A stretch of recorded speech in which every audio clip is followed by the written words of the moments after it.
And hello and welcome to the Builders Cup Series here live on Grid Vision. Obviously, I'm not Samoa Joe. Sheldon Atkins here in the booth, joined by Roger Pierce and Austin Derbyshire down in the truck as we get ready for the Be Like Biff from Michigan International Speedway.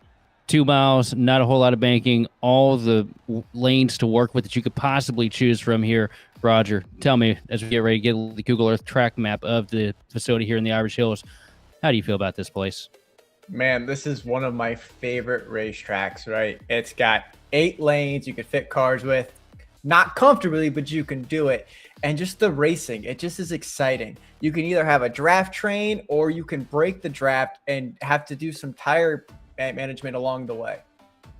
A lot of cool ways you can cut this place. A lot of different lines you can choose from, and man, like you said, just the way the air works here. This is a track where the aero platform that these Cup cars are. There you go. I beat you to your word today. But the aero package that we have is going to be everything. You're going to be throwing dirty air blocks as much as you can. You're going to be trying to get people tight, loose. Depends on the situation with the position of the car.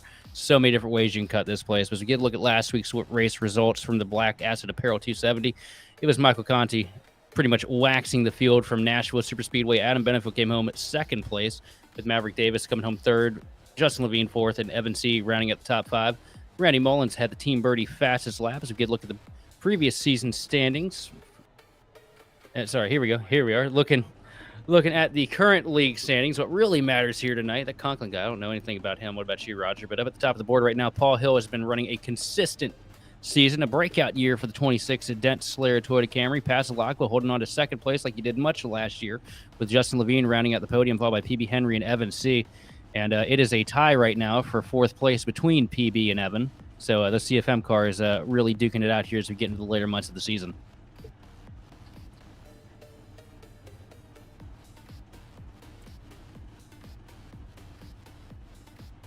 And the part that the dog ate the homework on for me here tonight, the Grid Vision picks.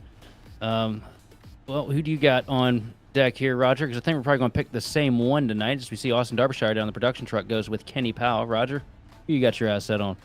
Oh, I clicked reveal. It is not working. There we go. I got Levine. You got Levine? Yeah, I mean, he just has that aggressive nature about him, and that's kind of what you need for this track. And you're picking the Hammer? Well, I got to go with that old 21 machine. I feel like Patrick Gitter. This feels like another track that's going to work out really well for him, especially when it comes down to a place where a lot of people are going to run the top line for speed. I know Gitter's always good at running that bottom and just making pace. All right, ones to watch. Darby's got Gitter. I got Adam Benefield, right? I'm gonna go with Darby here. Gitter. Yeah, this is a tie. I think this is gonna tires are gonna matter here. Temperatures around the 110 range is just gonna keep climbing as cars go on. So I got Adam and Gitter as the tire guys. Ooh, good pick. Yeah, one to watch. Keegan Sabiela's been racing real well this week here from his home track, and I feel like he's got a little bit of a chip on his shoulder here. It's been a couple bad mishaps the last couple weeks trying to get the job done. I feel like tonight's going to be the night he seals the deal. That's funny. Oh, come on, do it 3 for 3. Did you pick him? No, I didn't. Oh, Bryce, I picked another, not a bad pick. I picked Bryce Rayner, man. He's been showing a lot of pace here in the past couple months, as everybody else went for old Joseph Causey. Cars on the grid here, getting ready to get things kicked off. We're going to roll off with the starting grid, and starting on the pole is my one to watch here. Driver the number 77 machine, Keegan Sabielo, with Evan C. and the triple three starting up top at second. Third place on the grid going to be the 15 Team Conti powered machine of Maverick Davis, with Chris Vincent starting fourth. Fifth place, the 76 machine, Derek Heitman, with Russell Black rolling off the grid in P6. Seventh, going to be the 28 machine, Tim Wortman Jr. with Paul Hill, your points leader, starting eighth. Ninth place on the grid, going to be the one machine, Nicholas Isaacs with Matt DiCiani for Fortis, rounding out the top 10. Yeah, in 11th place, we're going to the 09 of JC Gibson with Bryce Rayner in 12th. 13th is going to be Patrick Gitter with PB Henry in 14th. Daniel Wiles will be 15th with Mark Sanchez 16th. The 23 of John Binder 17th with Thomas J. George 18th. And the 72 is Shane Clore 19th with the 88 of Joseph Causey 20th. Rolling off the grid 21st, going to be the EPI machine of Tyler Hunter with Randy Mullins starting at 22nd. 23rd, going to be Michael Figliera with Paul Gallimore starting 24th. 25th place, the 4 machine, Brian Johnson with Louis Bezerra rolling off the grid in P26th. 27th will be Carvin Ruff with Jose Medina rolling off in 28th. 29th going to be 37 machine, Kevin Zosiak with Keith Long rolling off in 30th. Then rounding out the field here tonight, it's going to be Kenny Powell in the 8 machine with Greg Carr, followed by Josh Schaffner. Sorry about last night again, by the way, Josh. Didn't mean to kill you. 34th is going to be Chad Kibbe with Alexander Carr starting 35th. 36th is going to be the 2 machine Joshua Hyatt with Austin Edstrom, Chris Davis, Adam Benefield, Jordan Slater, and Justin Levine running at the 41 car field here tonight in 41 cars, man. Justin decided he wanted to take the EOL challenge here tonight. That's going to be a handful for him, but you're going to want to keep your eyes on that 19 machine as well. It's been really good this week. Couple of wins, couple runner-ups. Yeah, like you said, the EOL challenge, there are ways to get around this track from the back, and you're going to see that here as I bet he's going to rip the top. See the iRacing pace car roll down pit road here. Keegan Sabilo and Evan C. leading us into the BK Designs green flag zone. And the flag is out. We are underway, and we are racing here from the Irish Hills.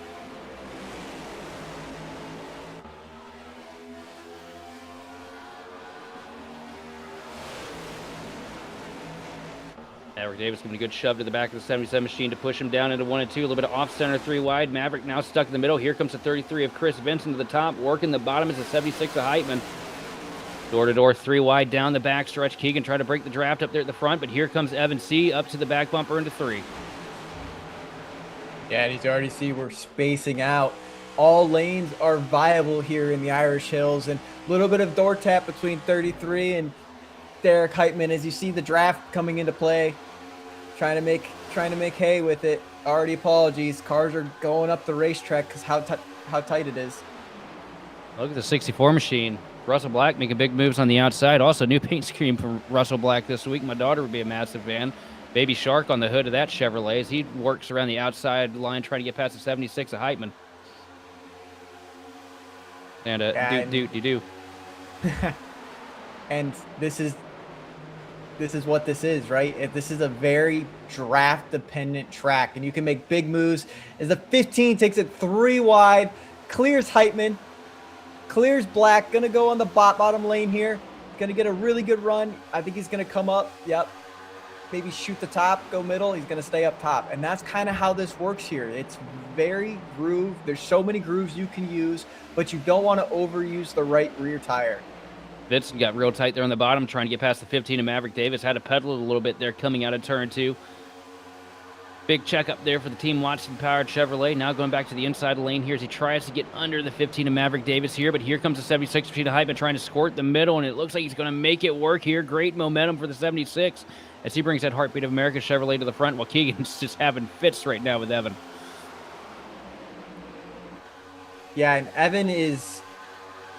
There's some things that Evan's really good at, and this is one of them. He's going to get really close to that rear bumper. Oh, we get a caution. Right in the back. And we have the first caution of the night. Oh, lock it up. Oh, Austin Estrom's around as well. That 10 car has a broken right front. Is done. How fast is to get that thing back out there? He's going to be probably done for the night because that is some substantial damage. You see the entire front upper control arm just completely blown out on that. That's going to be a meatball. Oh, we already have some beef. Lap 4.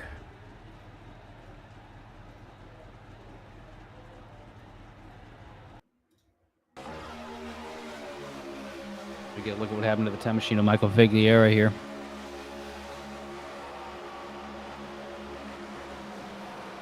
It's down there in a 1 and 2. The 37 machine. Oh, we got to spin in front there. That's earlier. Nicholas Isaacs. And I'm thinking based on the drivers, we see Edstrom just try to get through. No hole to clear out of, though. Yeah, it's just a hot track. So when you hit the brake, the car's going to slide. You're still going over 100 mile an hour. You can go up to 206 mile an hour with the draft going into turn 1. So these drivers are hauling. So when this wreck happens... Yeah, there's... PB gets down to the bottom. And I just don't think Nicholas Isaacs thought he was going to be there. And I don't think PB thought that Isaacs was going to come down on the nose like that. Just racing deal, last moment move, you know, at the end of the straightaway. And this trying to get down in the corner and it's one of the issues with this track is right now, for whatever reason, the spotter calls are kind of late with the 3 wide, and they don't call 4. So you kind of just have to have eyes everywhere. You know, I have a solution for that problem that I've been using since 2018. No, not LASIK, obviously, because I'm blind. You guys see the moves up on the racetrack. No, the crew chief app, amazing. Calls out 4 wide, and it's instantaneous as opposed to the delay. And Edstrom just got in there, did not see the car parked up in that middle lane. Great move, though, because Eddie should have probably absolutely smoked him there. I think he fell out of his rig, turning left as hard as he did. Tell you what, he was screaming. I can promise you that. Yeah, this is a perfect time, right? Yeah, go for First it. key. Put them keys on the table. Yeah. All aboard the draft train. Fit in where you can, right? As you see here, the first 4 laps, you saw that top line kind of dominate down, but they're going to surge down to the bottom in the front stretch, and you're going to have to get aboard that train and figure out where to go for going into turn 1. Number 2, track position's key. Kind of goes hand in hand with this. You're going to fit in where you can and not mess up anybody's race, but you have to be aggressive with the spots that you do take. Number 3, stay vigilant. Like I said, we can fit 8 cars here. Not comfortably, but you can do it. You have to have eyes in the back of your head everywhere on this racetrack because you never know where that person behind you is going to make the move. So I'm not going to say mirror drive, but you kind of have to have that button keyed up to where you're looking left and right, looking in the mirror, because a move could be thrown anywhere here.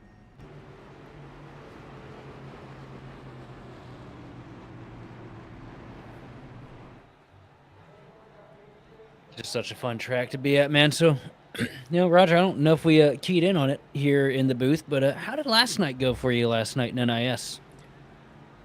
Man, that was my largest SOF win. And I have actually never won in Michigan NIS. It's eluded me. I've had my right rear grabbed multiple times on the last lap and finished P2 a few times. So luckily got the dub last night. Big thanks to all the guys at Ryko for that machine we had. And we're going to try again tomorrow night. But I'm just glad to be up here calling it because this is just a fun track. And you can really see the driver's potential at this place. And you can either be aggressive or you can be safe. I beat you to win at Michigan. Holy crap! Yeah, I mean, I've won at I've won here. Well, I mean, in NIS, I've won yeah, here NIS. A open and B open. It's eluded me. I had a good chance in the SOF Monday night, but I made a bad move and gave myself damage. But we won the other 2, so Monday night was good, and then just kind of got it where I need it. I got it done here back in 2018 before I even got the rescan, as well as last year won second split, which was great because that was me coming back from a huge hiatus on the sim. Those are always the best. Such a fun track, man. This place is magic to me. I haven't run any this week because I've still been hemmed up by Forza 6, but probably going to run some this weekend. A couple truck races. Cup car has not been very nice to me, but we see the pace car making the dive down pit road here. Getting ready to roll into the BK Designs restart zone. About 40 cars deep here. Getting ready to go back green, and we are back underway. Kicking quick through the gears here to pull an advantage over the rest of the field. Don't want to get too far ahead, though, because that draft, they'll pull back and blow your doors off when you come through 1 and 2. Yeah, and as you see here, already grabbing doors. That left door side draft does work here, and it will pull the car back. So you're going to see that utilized, especially down the front stretch. But as you see here, they're just going to fan out, right?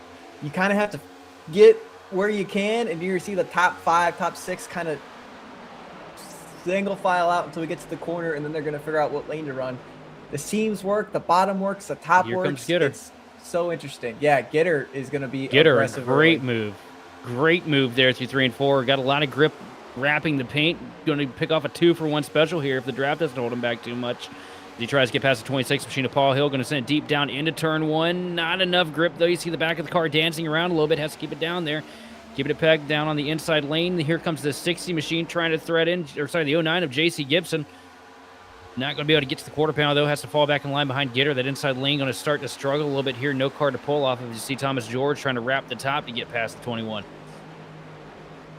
Yeah, and it's exactly like you said, right? No little to no grip. We're up to 111 degrees here. And as you see, they're single file down the front stretch, probably the top 15. They're doing 206 going into turn one. And you have to know where that grip level is when you hit that line. Because if you're going to go for the bottom like Gitter's doing, you have to have the confidence in the car. Also, last lap across the line, fastest car on track. This is a 76 machine of Derek Heitman. Ran a 38.211 to a pair of 4s and 5s in front of him. 76 machine looking pretty stout here. You see him work the outside line through 3 and 4 to get past Evans C. Good launch down the front straightaway now up to the back bumper. Sabilo going to thread it down to the inside here. Try to get to the quarter to pull a little bit of air. Throws a little bit on him here. A little bit of a side draft coming down to 1 and 2. Sabilo going to work the outside to try and hold him back. But here comes Heitman to the point. Yeah, but does Heitman clear? Because Keegan's going to have the run. Keegan wasn't as aggressive as he needed to be there. That's where the aggressiveness comes into play. He knows Heitman was trying to slide down there. He needs to gas up and just commit to that line. And Heitman either has to lift or he's going to wreck them both. That's kind of how that works here. You know, once bitten, twice shy for Keegan, though. You know, was running really good this morning in the NIS. Had you know, what he felt, had the thing locked up for the win, and just a little too aggressive on the throttle, a little too early in the corner, tagged the fence coming down the back straightaway. Probably trying to avoid putting himself in that situation early here tonight, so good call. Yeah, and this field's doing a really good job of separating themselves through the corner, not arrow griefing the people around them. You can get these cars very upset extremely easily, especially in 3 and 4. If you ride too close to the rear bumper, you're going to see that car kind of step out, and you're going to have to modulate that throttle to figure out what your car is going to do. Yeah, I found that out the hard way last night. We had a mid-race restart around like lap 30 or something like that after, you know, a little bit of a green flag stint, and I was bumper to bumper with the driver of the old 50 car in here, actually, Josh Schaffner, and had a couple cars packed to my tail end. We were pretty much 3 and 4 wide, all just trading blows. Got into 3 and 4, I think it was. Got up to the top of the corner and just pulled the air off him. He never was able to regain it, and I wasn't able to get out in time, and both of us finished 34th and 35th respectively. Yeah, it's just one of those tracks where like the wind's not really a big factor right now. It's only 4 mile an hour, but the track temp is. You have to be extremely cautious on your throttle input in 3 and 4, so the car doesn't skip. That's kind of what it feels like. It's skipping over the seams. If we get on right on board here with Levine, and he does an excellent job of trying to figure out what lane is fast early, where he doesn't use up the right rear tire, but he uses the draft to pull him along.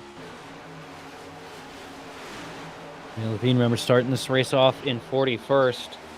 Currently, the 19 Toyota Camry is sitting in 18th, so big gains for him early. Yeah, and you and I both know he's just kind of taking it easy, because that could have been a lot more spots way faster. Yeah. Yeah, if it's 15 to go and he's back in 40th, you're about to see some moves that you'd be questioning for the rest of your life. Well, I can tell you, I started 28th last night, and I made it up to 12th in 2 corners. It's doable. You're not going to make friends, but it's doable. You see Paul Hill going at it right now with the 64 machine of Russell Black through 3 and 4. Good start to things here for Paul Hill, currently sitting in the top 10, nestled in 9th place. And it makes looks like that. Looks like the Denslayer Camry's got a little bit of pace to it here this evening too. I haven't seen Bigfoot Collection in the A Open rooms this week, so normally like we get a chance to race these cars and figure out where their speed is for the week, but I haven't seen this guy racing. But he's pretty good about nudging out a solid finish, so he's going to figure out what his car feels like the first part of this run, and then kind of figure it out from there. As you got Henry back there getting real close to Rayner out of turn 4. Yeah, there's a reason Paul Hill's up at the top of the board right now in the point standing, and that's just because he's really good about being patient, not overspending his stuff and putting himself in a bad situation, just being there at the end. As we get a look at the current predictive point standings. It's still Paul Hill up at the top of the board. Evan C, though, moving up a spot here where he's running, as well as Justin Levine picking up a couple spots in the point standings.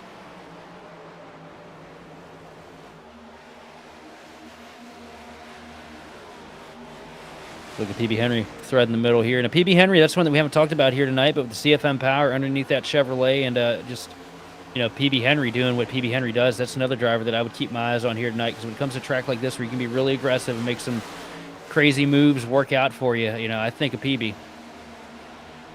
Absolutely. This style of track fits so many drivers in this field.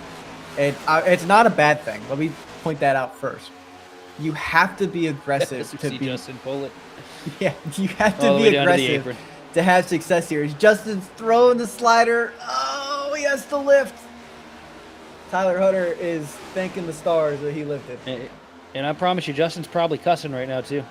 Yeah, because he had it. He knew he had it, and like there was no grip there. If it was a little bit colder, probably 3 to 4 degrees, that car would have stuck a little bit more, and he would have cleared him. Say the one thing I know about Justin is, you know, the Brooklyn native absolutely acts like a Brooklyn native anytime he's in traffic here on iRacing. Has fun with it though, as Vincent almost put the 26 machine of Paul Hill up into the fence there out of turn 2.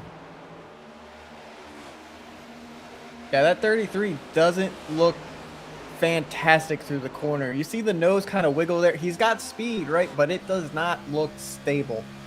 And he is moving around. It kind of looks a little more bouncy in the rear end than most of the cars. Kind of watch that as it goes. He's getting his nose on the right side of the car, which is clean air, right? That counts. But Gitter's just kind of move there and stall the run. And here comes Paul Hill on the outside. Ball diving down to the bottom here on the back straightaway, trying to get past the 33 machine of Vincent. I do have to say, though, Vincent seems like he's got a little bit of handful there, but he's doing a good job maintaining it. You see him now threading the middle lane here, which will be a little bit less free on corner exit for him. But there he goes, gets the air pulled off, and almost loses it. Has to pedal it. Great save there from Vincent. And Paul Hill's going to move ahead here, though. And that's kind of what you have to avoid, right? You could, if we go back, I guarantee you he lifted quarter throttle maybe a little bit more, and Paul Hill lifted a lot more. And he shot on the outside, and Paul just got right there. And that rear aero grief, it's big here. So you can make that aggressive move, but just know that aero grief is coming because of it. I don't envy him right now much at all, though, either Chris Benson, because, you know, if this is any of the other cars on the service, you come down pit road, you know, there's a lot of adjustments you can really play with to kind of get that car back into the track, so to speak. Here with this next-gen car, there's not really a whole lot you can do. You can just play with, you know, maybe a couple clicks on the spring perch, and that's about it. You know, you start making the big changes like the tire and stuff like that, and you change the position of that rear diffuser, and that right there, you move that around, there goes all of your grip. I can tell you that there's only one solution to the air grief, and that's lift and wheel it here. We got another caution. Yellow. Oh, yep, air grief caution. That's what it sounds like. 25 machine a car there, and sounds like the 29 of Mark Sanchez and him came together down the back straightaway. Let's go back and look at it here. See what happens here. Sanchez down the back straightaway, gives a little bit of room. Yeah, you see Carr comes off the wall a little bit, and I think Sanchez probably thought he was a little bit higher up the hill there. Does he hit the wall, or does he get it stopped? Looks like he does it. Good save there. Great save. It looked like Carr kind of tapped the wall, like you said, on exit, and it created that sensation of he thought he had more room, and it just, yeah, looks like they came together. It's an easy mistake to make. You know, if you hit the wall, you want to pull the car off the wall, and sometimes when you yank it off the wall like that, you don't realize that it's not exactly tracked straight like it would have been if you came out the corner like normal. And you just kind of wash down the hill a little bit, and the guy on the inside, you know, he just expects you to be where you're supposed to be. You know, none of us really, you can only give but so much room. He's kind of meet in the middle, and somebody's always on the short end of the stick here, but under caution here, Derek Heitman leading the field through 3 and 4. And 23 laps on the board here. Well, I mean, I think this is a good time to talk about it real quick. There's only the incident count for DQ limit is 13 here. and it is not hard to get a X pushing these cars. So these drivers are going to be really cautious, and they only have 6 sets of tires with about 65 laps of fuel, or I'm sorry, 45 laps of fuel per tank. I was about to say 65. What are Yeah, I was thinking I was doing A open math. It's 45 laps of fuel. I was about to say 65 laps of fuel. What do y'all have an extra fuel cell over there in Ryko? No, no. What's Ken stuffing in those cars, man? Cross The line though. Evan C. wins the race off pit road. Maybe no. Maybe Derek Heitman. It was close. Evan got it. Evan got it.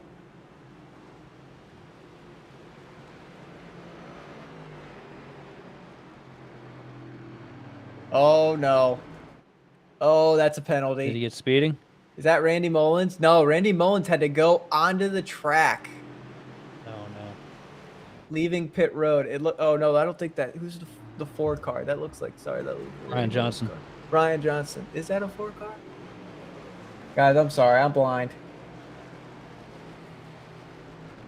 Okay, them orange glasses just make everything blur together. Yeah, right there, 4 car. If you reverse back, he had to go back up on track and avoid, and that can be a black flag leaving pit road, unsafe pit exit. Just always felt like if that happens under caution, especially in a league, you know, that's one of them black flags that you kind of clear out. I completely agree, right? Because it especially if it's a scenario of you feel like you have to. I think maybe he just wasn't paying attention there for a second, but still, I personally though, I don't think that should be a DOL. But I mean, they're gonna, you know, they run the iRacing scoring in here, but I don't see a flag. Well, did he get away with it? I don't know how he would. I mean, it's going to be an EOL. It's not going to show up as a full black flag, though, right? I don't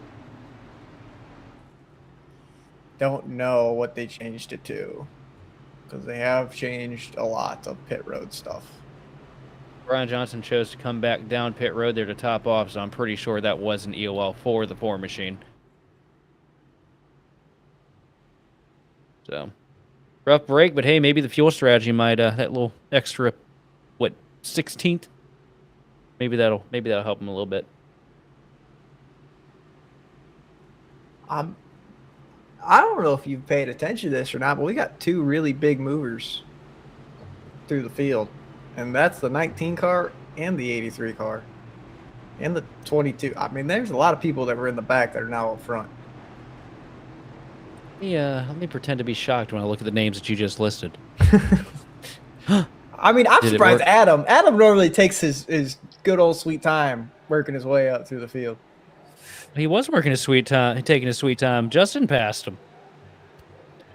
Yeah. See the iRacing pace car making the dive down pit road here. Field in the hands now of the 3 of Evan C. and Derek Heitman into the BK Designs restart zone, and we are back underway here.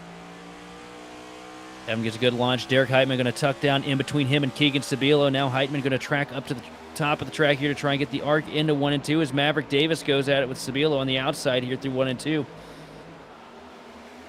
This is where you have to be really cautious because you look, people are starting to get tight. They're going to try to roll the bottom, and the car just doesn't want to stick. You don't have the heat up yet. The pressures aren't up, and the car just doesn't turn. And you just picked up a lot of rubber under that caution sequence, and it's going to take a few laps to get everything kind of going again.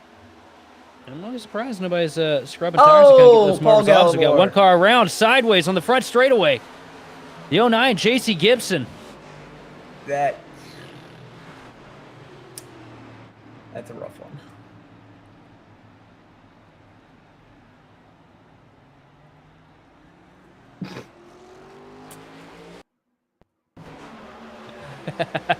Oh boy. Paul and Benefield having fun over the radio. So yeah, that's that deal where you have to have eyes everywhere. Like, you're 3 wide, that's the sense. The car's there. It happens, and it happens a lot here.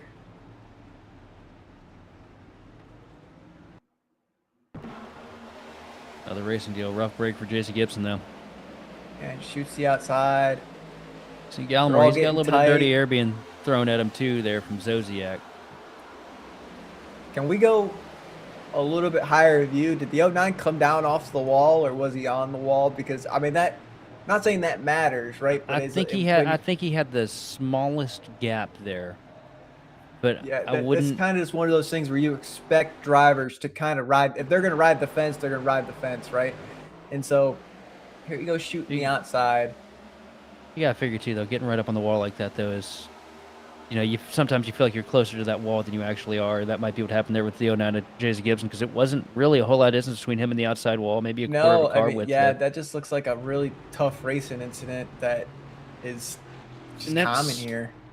realistically what you're going to run into the most here. Last night I was watching my buddy Thomas Stokes rip around here in NIS, and he comes off, and it's the same situation. Tommy Gossett got a good run through 3 and 4 up against the fence, and Thomas expected that car was going to be a little bit higher, and he just comes up and he gets to the door of Tommy and shoots himself sideways on the front straightaway. It wasn't anybody's blame there. It's just one of those deals where it's a very difficult spot to see on the car to begin with, and when you're running such razor thin margins here at Michigan. Eight 8 lane racetrack, but there's maybe 2 or 3 lanes that are most predominant here, and they just kind of meet in the middle. Same thing we see at Bristol anytime we go there when it used to be a multi-group. Exactly. It's think of it like Dover, Bristol, the exit of the corner, how quick that wall comes up.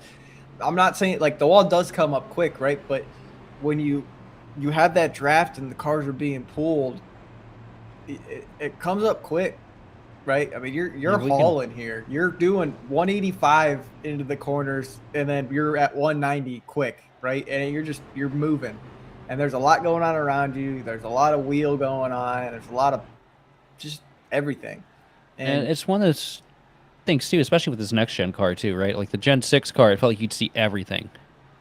O'Reilly car feels like you can see anything. With this next gen car though, the way if we get an onboard camera real quick, the way that the center roll bar kind of lays down, and blocks off what you see a little bit from that A post.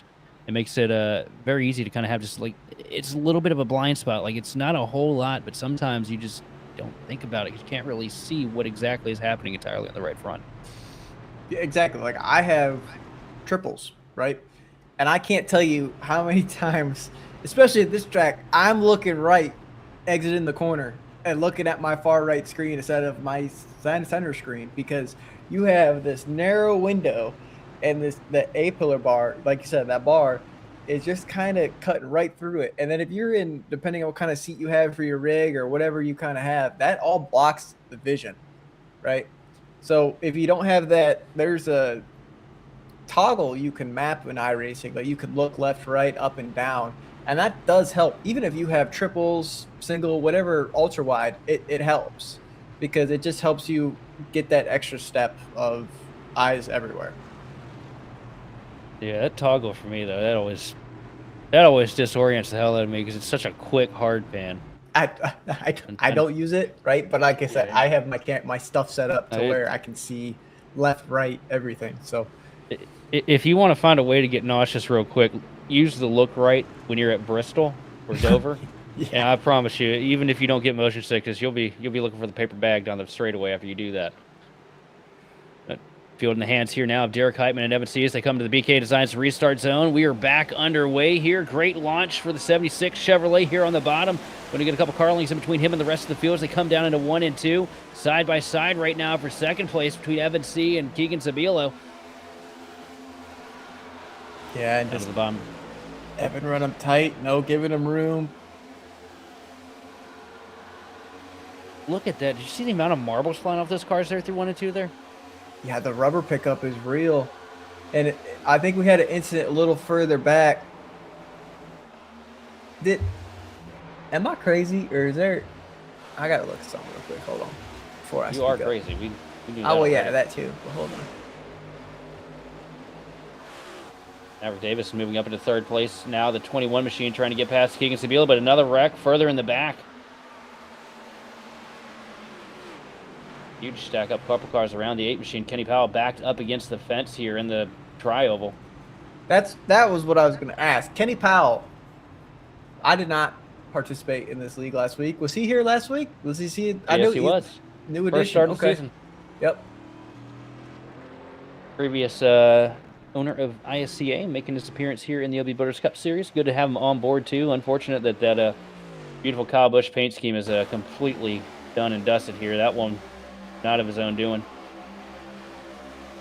Oh, Lewis Edstrom, yeah. Oh. Doziak just gets shot right up the hill in front of Kenny when he thought he had it cleared. And that's like we discussed, right? Like that one's on, like that happens. That like the last incident was on the middle car. This one,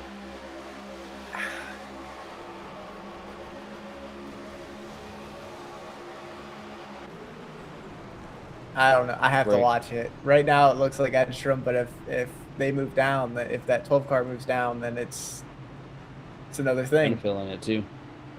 Benefield was involved in that? Yeah, Benefield was sideways there in the grass. See what happens again here. You see Benefield working that bottom lane, tries to go down. That's so netcode. That wasn't, well, it's gonna happen anyways, but that was a netcode shot that shot him even further.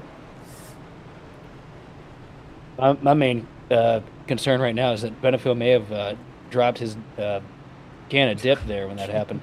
Yeah, spilled his drink. Adam, I don't know if you got your ears on, buddy, but if you can tell us, is the dip okay, or we dig into the floor again under this caution like the last one? He ain't listening. He turned us off.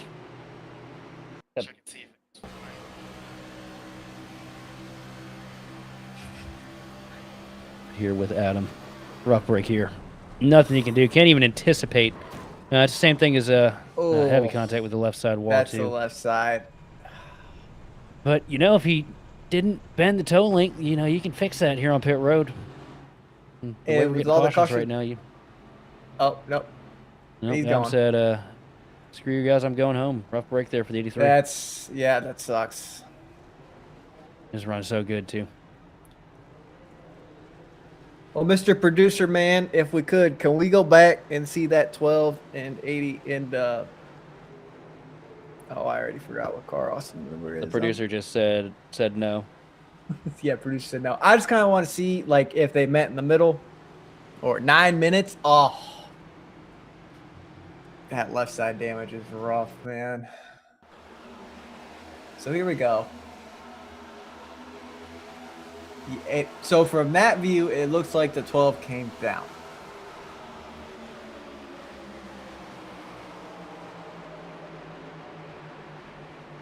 Another one of them.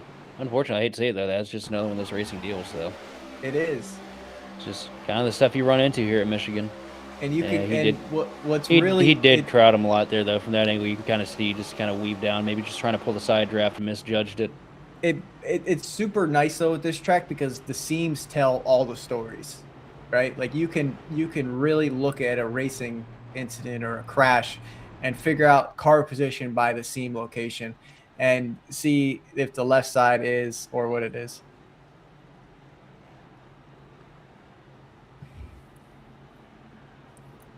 Bit of a rough start here for things tonight. 33 laps in, got a handful of cautions and bent fenders and well, burnt fuses at this point as well.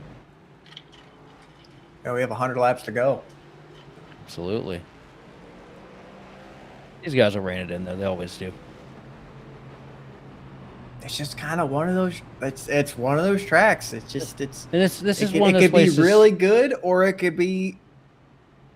You know, and this is one of those places too. You know, I know that we are with the LB Butters Cup Series. They are very strict with their officiating. You know, I imagine some people are probably going to get weeks off next week because that's, you know, par for the course with the rulings they've set. But I hope they take a little bit of a step back and, you know, lay back a little bit on maybe some of the harsh decisions because this is just what you run into here in Michigan.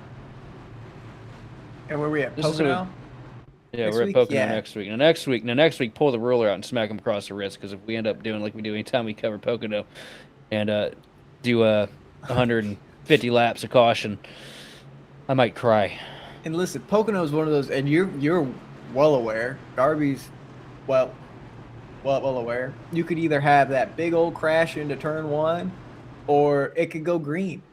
You could have it's just kind of one of those tracks that it either is going to be really good or really bad. Yeah, Pocono. I mean, and that comes down to the fact that you have two corners that you can make moves, and then you're just stuck. Yep. You see the pace car make the move down pit road here. Derek Heitman still in control of the field. Into the BK Designs restart zone. Back underway here for the 76 machine. Side by side for second place. Maverick Davis working the inside line here, trying to get past the 333 of Evans. Say good momentum, good launch there for the 15. Keegan Sabila, they're staying tight, trying to push that 333 through 1 and 2. And Keegan can't be directly behind that car. He's going to get tight. He's got the 19 of Levine right there. He's going to shut the door. But Levine is coming. And Levine up from 41st place.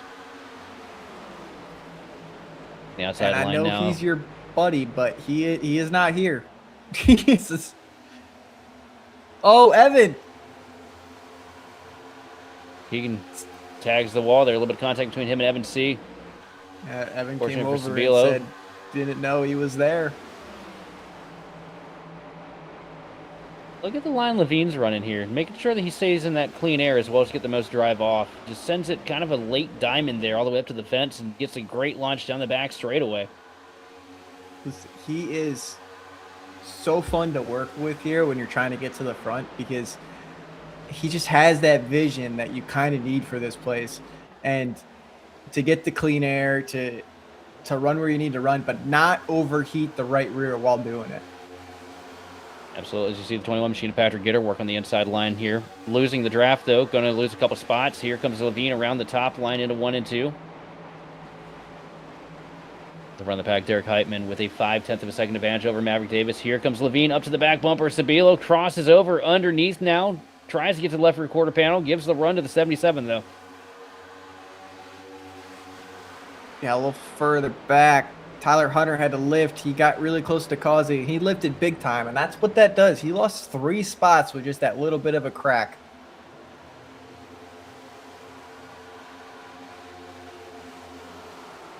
Here comes Levine now up to the outside line, trying to get past Sabilo for 3rd place, sorry. All the way up against the fence here, just about in 1 and 2, working that next to last seam. I can't count that high. I'm from Virginia, boys. Yep. Gonna get it done, and Keegan can't get up, so Gitter's gonna pass him too. He's gonna get passed by a lot more than that too. He's getting passed by the 333 machine of Evan C right now. Ooh, he got and tight. PB Henry working that outside line as well. Good launch there, but here comes DeCiani, gonna slide job it here through 3 and 4. Shut the door right in the 95 machine's nose. PB Henry got to push him down the front straightaway here. Great move there from DeCiani though. And that's kind of what you have to do. Like, that's the fit in where you can, all aboard the draft train. You have to throw those sliders and how that works, and he's going to try to do it here, and he's not going to clear himself. He's got to be a little bit more aggressive. That's there. Oh, car around on the back straightaway, head onto the fence of 33 machine of Chris Benson. And it looks like he caught the 17 of Wiles. Field.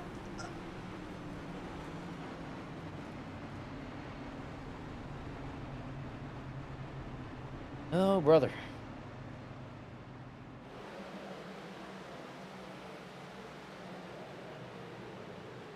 I got a feeling that we haven't seen this since last year, but I got a feeling the single file restart might make its return here. See, Causey got real squirrely there out of 2, and then him and Vincent get together. Yeah, that was a Hunter kind of pushed the car, and it just got him really hard in the right rear and snapped the car around. But I mean, Causey did what Causey thought he had to do. He blocked the nose because he knew if he didn't block that run, he was going to get passed. He thought he was on the wall. See, he had about a car length until he was on the wall. Brakes all around there. And if you're Tyler Hunter, you just can't see that happening in front of you because you got 2 cars blocking you. You just figure, I'm going to give the 17 a push. I don't know why the 33 is chucked up so much. We're going to make this top line roll, and you just get into them. And since they're offset like that, just hook head on into the fence. Drop brakes. We see majority of the field coming down pit road. A little bit of split strategy up here at the front. Patrick Gitter opting to stay out. Just going to put the 21 machine in the lead as we look what Hunter saw, and you can't anticipate it. No, you can't anticipate it, and just some friendly advice here. Work with your friends and figure out where the edges of your car are, because like he said over the chat, he thought he was on the wall. He had a whole lane between him and the wall. So there are markings on the car that you can kind of figure out where the wall is, and work with your friends to figure out where those are, because it'll help you out in the end, especially in these bigger races when you're racing this kind of talent. Breaks there, but with 41 laps on the board, these guys getting ready to go green here. What do you think's going to happen next, Roger? Got split strategy up at the front. Patrick Gitter decided to stay out. Fortis teammate Matt DeCiani stays out with him. 95 machine PB Henry getting a shot up here within range of the clean air for the first time tonight in the 95. Also, John Bender, big moves with that strategy. Going to be sitting in fourth with Alexander Carr right behind him, right in the top 5. 17. Oh, admins are up on here telling people to calm down. And listen, I understand it, but it's kind of, it just happens here, and it doesn't mean to, but it does. And I understand that what the admins are trying to do, but it's extremely hard to calm it down because you feel like you're going to lose the positions. But I understand where they're coming from. With the split strategy side, you're thinking longevity. If it does go green, you're in a better spot. And I mean, old tires are fast, as we kind of saw last night in NIS. The leader stayed out, and he had about 10 laps of aggression that he could do compared to new tires. So you kind of have that little bit of a gap. 3 and 4 is better than 1 and 2. 1 and 2 on older tires isn't as good, so you'll see the difference there, but it evens out in 3 and 4. So you're gonna see these guys carve their way through the pack. It's just gonna take a few laps.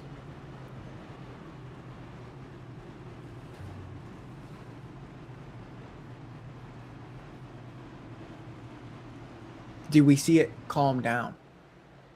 Yeah, that's the thing, though. They haven't really been, I don't the think rest so. we've seen haven't really been hyper aggressive moves. It's just, microscopic misjudgments, happening through a 41 car field. I mean, eventually, somebody's gonna, step on the mousetrap. I mean, normally we're used to seeing 4 wide. Yeah. Last night in NIS, man, I was watching you guys run that because, I was watching it from the hauler, and I don't know how anybody made a single corner without wrecking. Oh, we were just. I mean, everybody was doing it together. Y'all were just about reaching into the window, pulling the helmets off, and beating the tar out of each other in that one. Yeah. But iRacing pace car down again, and back to those famous words into the BK Designs restart zone. Back underway here. Patrick Gitter with the advantage. Teammates leading the front row here to the stripe. Look at that. DeCiani had a really good start on the outside. Derek Heitman takes it 3 wide on the outside, a little bit further back. This is the new tires coming into play here. He's going to roll that outside, and you're going to see that 76 machine pick up spots. 3 wide. Did we do 4? Oh, Nope. big block there. We are 4. Back to 3. Oh. Back to 4. What is this? Paul Hill's being aggressive out here. Look at that. It's threading it through the middle here. Maverick Davis all the way up to the top of the track here. Through the middle. Paul Hill going to pick up 2 spots here at the look stripe. at Levine.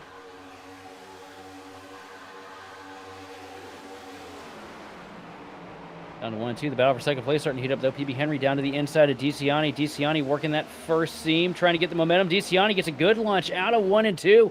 Now he's going to be side by side with his Fortis teammate down the back straightaway into 3, but he has no drafting help up there. We were 4 wide, a little further back. Keegan Sabilo being a little bit of the aggressor with Evan C right there as well. Here we go. Keegan rolling the bottom. Big move. Big battle for the lead, though, too. There's battles everywhere. And for the lead here to the start finish line, ahead by a nose at the stripe. It's going to be the 5 machine of Matt DeCiani clearing Patrick Gitter. Gitter tucks back in line behind him, trying to throw a block on the 95, but here comes the 76 machine. It is Fortis up here at the front with a little bit of CFM mixed in it. See the 95 machine trying to shoot around the top there. PB Henry moves up into P2 over Patrick. Gitter now hounding the back bumper. The 5 of DeCiani. DeCiani takes it down to the bottom here into 3. Henry up to the second seam through 3 and 4. Crossing up against the wall just about. Gets a little tight up into the fence. Has to pedal it. Here comes Gitter back to the bumper. Yeah, but did he break that draft just enough? You see PB cutting down. He's going to go high here. Going to lift. He's going to get a really good run on the outside, but if DeCiani can come up and chop the nose, he's going to cut the air off. And all he can really do, right? He's going to build the run, but it's really not enough unless he dive bombs it, which I don't think he's going to do. Yeah, it just, the way that air is working is there's that bubble, and the bubble effect is there. You need that car directly behind you to make that move happen, or you have to shoot the bottom and hope the guy on the outside doesn't ride your door. Tell you what, if I'm DeCiani, I'm sweating bullets right now looking in my mirror and seeing that blue and black CFM Chevrolet. Because not only is it PB Henry, but, you know, PB Henry's got a good piece of equipment underneath him. We saw how fast his teammates were here earlier in this race. And PB Henry is like a shark to blood when it comes to the lead. If he can smell that, man, he's going to do everything he can to try and get it. We had a car up in the fence. Oh, 45, 22. Thorn here. Looked like the 18 grabbed the fence and it kind of stacked them up. They didn't know really where to go. Bryce shoots it, though, on the bottom. He's going to clear the 45. Side draft Shane Clore. It's just action-packed everywhere.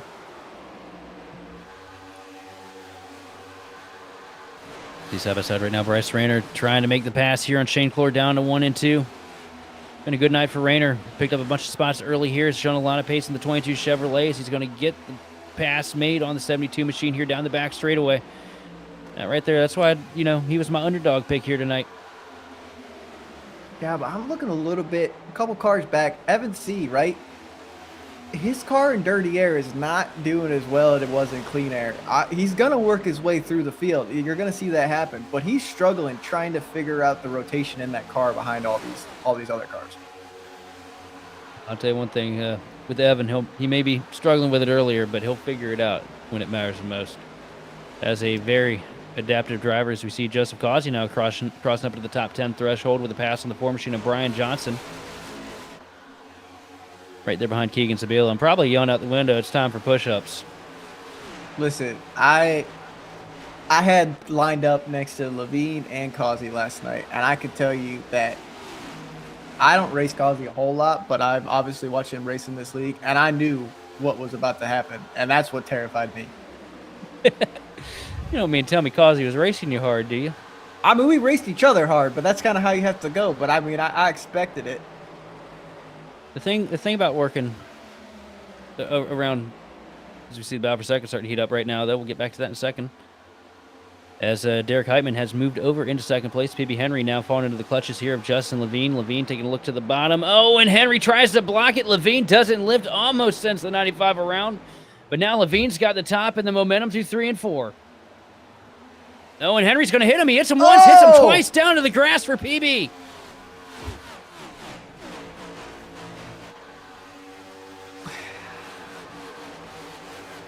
And that did not work out for PB. No, it did not. Don't move up front of the field, dude. Just grab on the draft and work your way through it. You got the car for it. It'll happen. Your tires will come back. We can't get a look at the pass between him and Levine, so we can get an understanding of why PB was a little frustrated there out of turn 4. You see up at the front of the pack, it's Fortis teammates gunning each other down right now, and Matt DeCiani with the advantage, but Derek Heitman showed a lot of pace last night, showing a lot of pace here tonight, trying to get past the 5 machine here for the lead. Yeah, 2 different lines, like we discussed, the bottom line and the top, and Gitter's doing it, Levine's doing it. They're both getting clean air, but we're gonna get a replay of what happened here. Yeah, PB tried to block it. And Levine did not try to lift too much. He gets around the top here. PB kind of tracks up into him and then tries to swat him back there, it looks like. You gotta be careful with that. If you're gonna try and get into somebody like that, you gotta kind of be ready to crack the throttle a little bit, otherwise it'll shoot you down. But I mean, that's what we talked about earlier. That move into 3 is you got to get your spots where you can get them. Is it dirty? Not to an extent. It's racing, and especially at this place, it's gonna happen. If you're gonna throw kind of a block like that, expect them to send it on the outside and figure out if it's gonna stick or not, because that's what's gonna matter. Here you go, Levine doing the same thing, right on the outside. It didn't stick that well. Get her really good run on that that bottom line in 3 and 4. He's got really good drive off, and now they're even going into 1. At the front of the field, Derek Heitman, now your race leader, was able to get past the 5 machine of DeCiani. As we look at the battle right now for 3rd place, get her all the way down to the yellow stripe. Not able to get the momentum, though. Levine rockets down the back straightaway with the advantage here for now. The 22 machine of Bryce Rayner almost loses it, as well as one a little bit further back. I think that's a 64 of Russell Black. Yes, it was. Track temp has dropped a little bit. I mean, I've dropped a lot. Down to 106. But when you're running that top lane and you don't have the throttle control, you're going to heat up that right rear, right? And that's what's going to matter here in the longer runs. These cars slip and slide exactly like you have this battle right here between Levine and Gitter that is going to be a battle. Gitter has the drive off on the bottom, but Levine can stay there and pinch his door, and they're just going to be even for the next 2 to 3 laps until Maverick decides who to go with or to take it 3 himself. I think you can circle on the hood who Maverick Davis is going to go with here. Yeah. But look at that drive off that Gitter has, and that's really good. Gitter's doing a really good job, though, being, the odd one out here on the draft. You see DeCiani trying to cycle down a little bit to give his teammate a little bit of a pull here on the straightaways, but it's not going to help a whole lot from that distance, especially when you got that outside lane covered like that by Justin Levine. But Gitter, impressive pace. It's typically you see somebody get stuck down the bottom like that when you got 2 cars working to the top, and you just kind of go backwards. So Gitter's got a good piece there. We got 1 car look like a round on the back straightaway. Yeah, and Davis's nose was a little bit free. Yeah, we there. did. Gitter. The 92 machine of Jordan Slater got turned around the back straightaway, got picked up by the 17 of Daniel Wiles. Surprisingly, that was not a caution. A lot of damage, though, to the 17 of Wiles. Yeah. It's been a rough night for him. He's just been kind of caught up in everything this evening. If we can there's a gaggle right now with Hunter and Becerra and Shane Clore. They were 4 wide, and none of them had grip there. That was terrifying. Well, they're still going at it. Look at that gaggle. And look at this. Chris Davis now going to work the bottom lane, try and pick up a couple spots here. Does he slide it? Ooh, he thought about it. Becerra. And he was loose yesterday too. He overheated that right rear, and he was hanging on for dear life. He's doing kind of the same thing here. He's being real aggressive. I wonder if he's downshifting to get rotation, because you can kind of play that as you go. Like Levine, if you ride on board with him, I guarantee you that he is downshifting in some of these corners. 4-car battle for the lead right now. Patrick Gitter and Justin Levine have caught up to your race leaders. Here comes DeCiani taking it away from Heitman. Yeah, but Levine lost it. He lost the nose, and he's gonna lose that draft a little bit. It's gonna take him a lap to recover. Here we go, down to the bottom of the track now. Here comes the 21 machine of Patrick Gitter up to the stripe here, trying to get to the back of the 5 machine.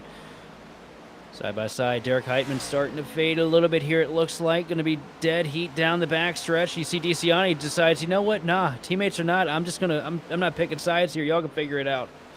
And Gitter's kind of doing what I do, right? This is the line that I run. But as you look there, Levine's nose is just not stable. It's starting to break behind these cars.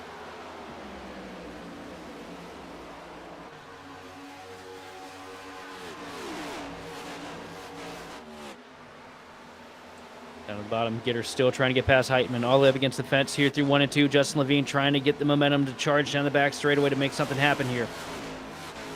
All this happening in the mirror, though. DeCiani's going to probably has the biggest smile out of anybody in the field while they race each other for the scraps here. Yeah, you could break away if that happens.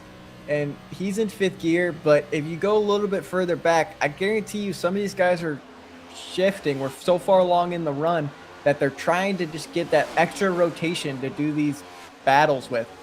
So you got Levine and Heitman. Levine's going to run the top here.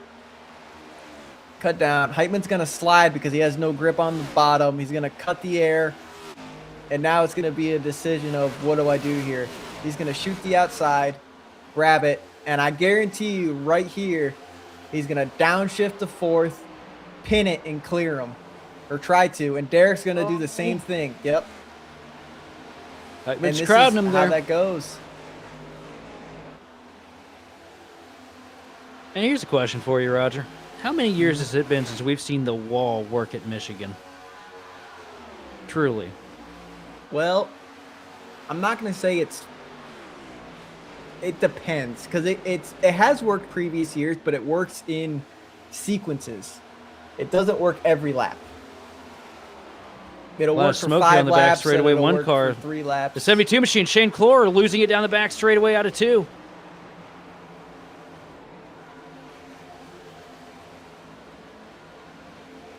Remember, this is the longest run we've had here tonight. A lot of these guys probably weren't expecting what this track would age in like with the rubber buildup and the track temp. Davis and Levine clear Derek. Levine used that left side draft. Derek sends it down to the bottom, but I think he's just going to slide up and he's not going to have the drive. Maverick Davis Levine's is going to be loose. there. So is Derek. iRacing, for the love of God, anytime we have an official race, these track temps make it happen. I agree wholeheartedly. Justin's going to get loose there, but Davis is going to get tight. Maverick Davis tags the fence a little bit, and also look who's worked his way back into the mix here. Keegan Sabilo's tagged back onto this this group of cars here. But this is what that downshift does, right? You can do it, but it's going to heat up that right rear more, and it's going to make that car super unstable, and you have to wheel it. Oh, the air grief! Heitman slides it down the back straightaway here. Oh. And that's going to be a yellow.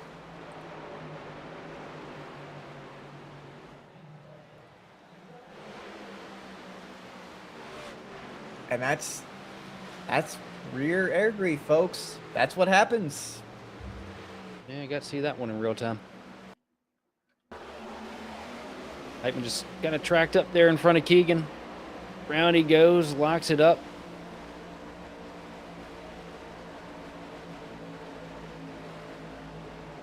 Surprised that was a yellow, to be honest, as slow down the track as he was.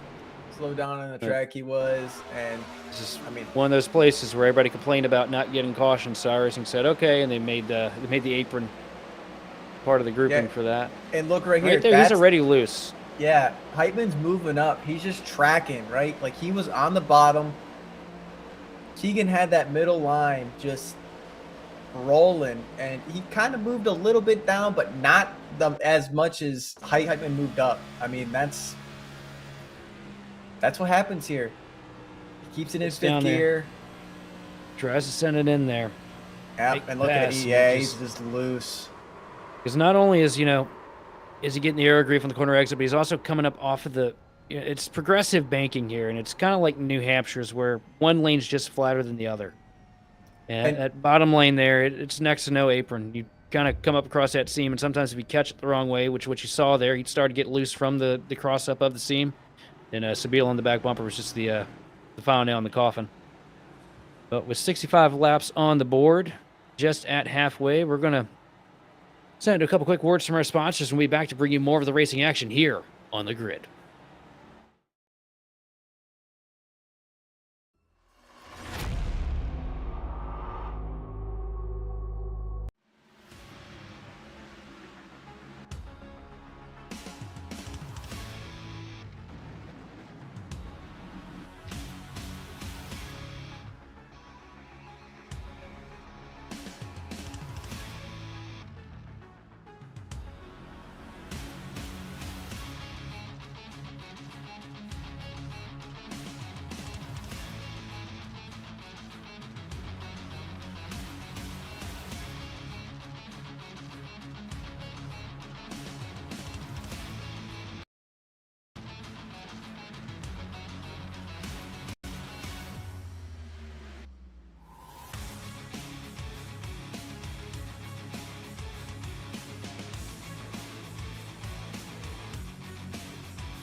Racing isn't easy, but experiencing it is.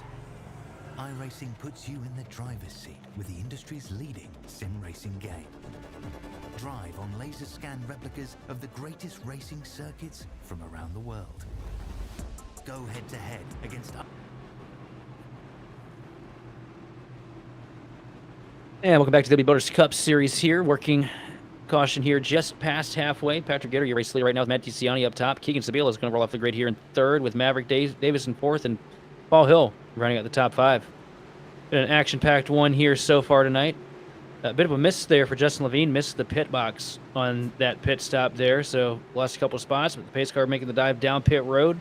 Get ready to work into the BK Designs restart zone here to get going yet again.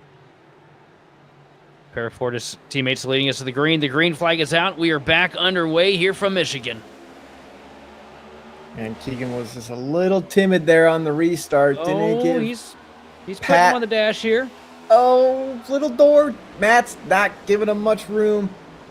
If that car slides up, Matt, that's going to be tough.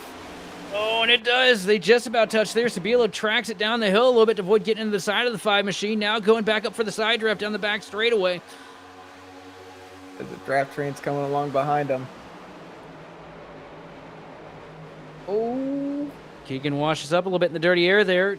Up to the quarter pound, not able to get past though. Davis, Here comes a 15 to Maverick Davis. Going to leave Keegan out to dry there on the bottom. He's going to lock up with the 5 machine of DiCiani as they push down the front straightaway, and here comes Levine back into the mix.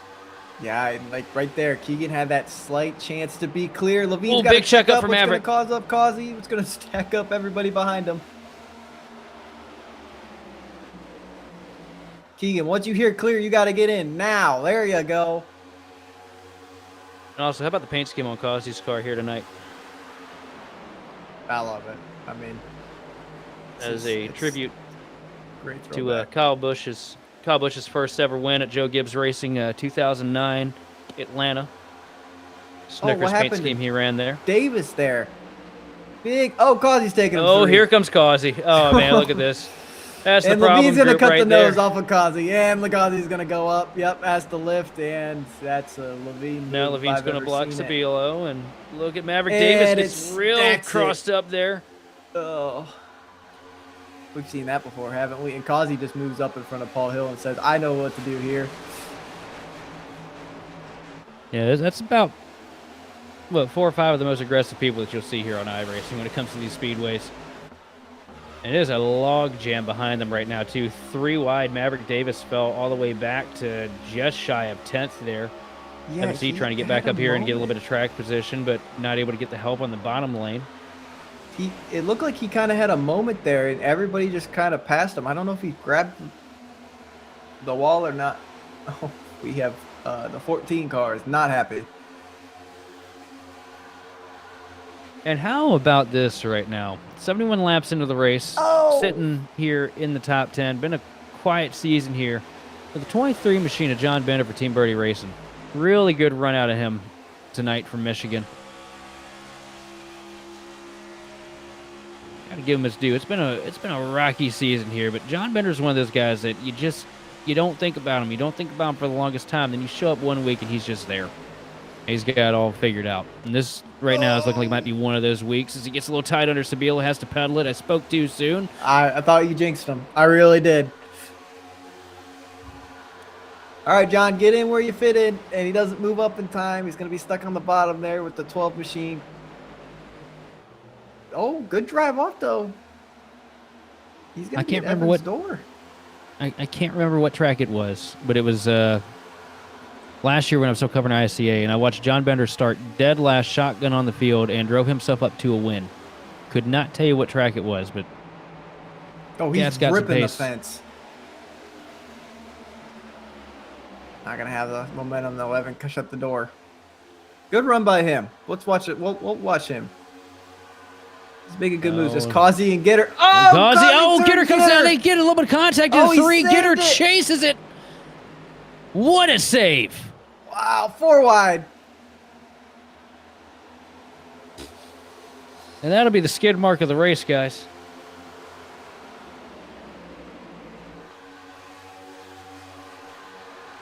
I mean, I have to go back and see that. I understand Gitter's frustration. 100%. Oh, the 23 is. And Oh, dead. no, and Gitter's caught in it. Oh, we'll get a look at what happened to Gitter here. Initially, Ozzy shoots out. Kazi dives down.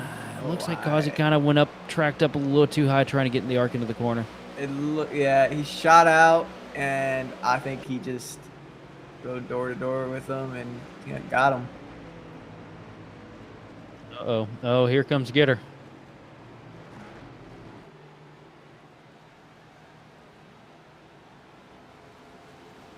Patrick is not happy right now.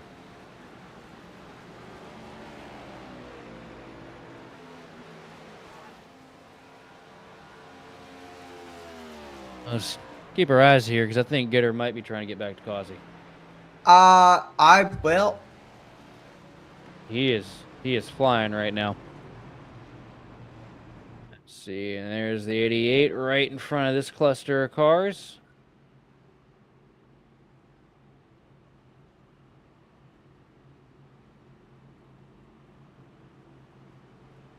oh, here we go.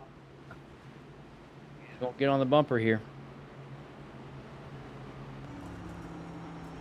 Tell you what, man, you don't see Gitter get angry like this often, and justifiable. We're gonna have to look. We gotta look at that wreck, and then we gotta look at the wreck that Bender. I saw Bender sideways. I don't know if it was rear grief or not, but I gotta see the top view of the Gitter thing because I will give credit to Gitter here.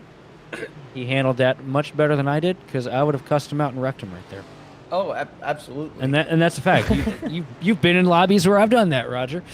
And and you know what? I've wrecked Gitter. And I've been in lobbies where you've done that. Yeah, I've wrecked Gitter doing dumb moves. Him and I had a run in at New Hampshire. I want to say last year, and I went in the corner too hot and I hit him in the rear and it spun him and I saved his car. But at the same time, I did it right, and I apologize profusely. But you still do it, and even though if you apologize or don't say anything, it's still done and happened. And also know too, at the end of the day, too, that's the last thing Kazi wanted to do, going in there. No, He'll race you I hard, agree. but he won't. Unless you're somebody that has given him absolute hell for no reason in the past, Kazi can go out there and wreck you. Now we're gonna get to see what happened here that took Gitter out of it. So if you look at the replay.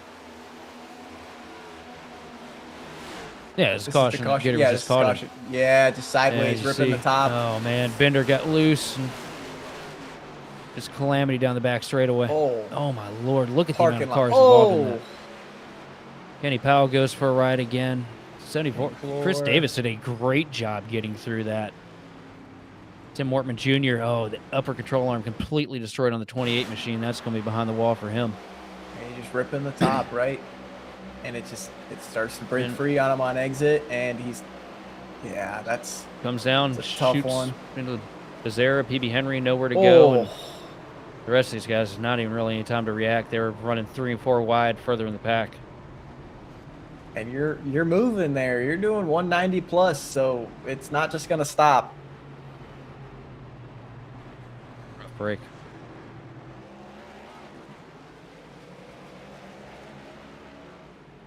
Patrick Gitter has taken the 21 Chevrolet behind the wall here.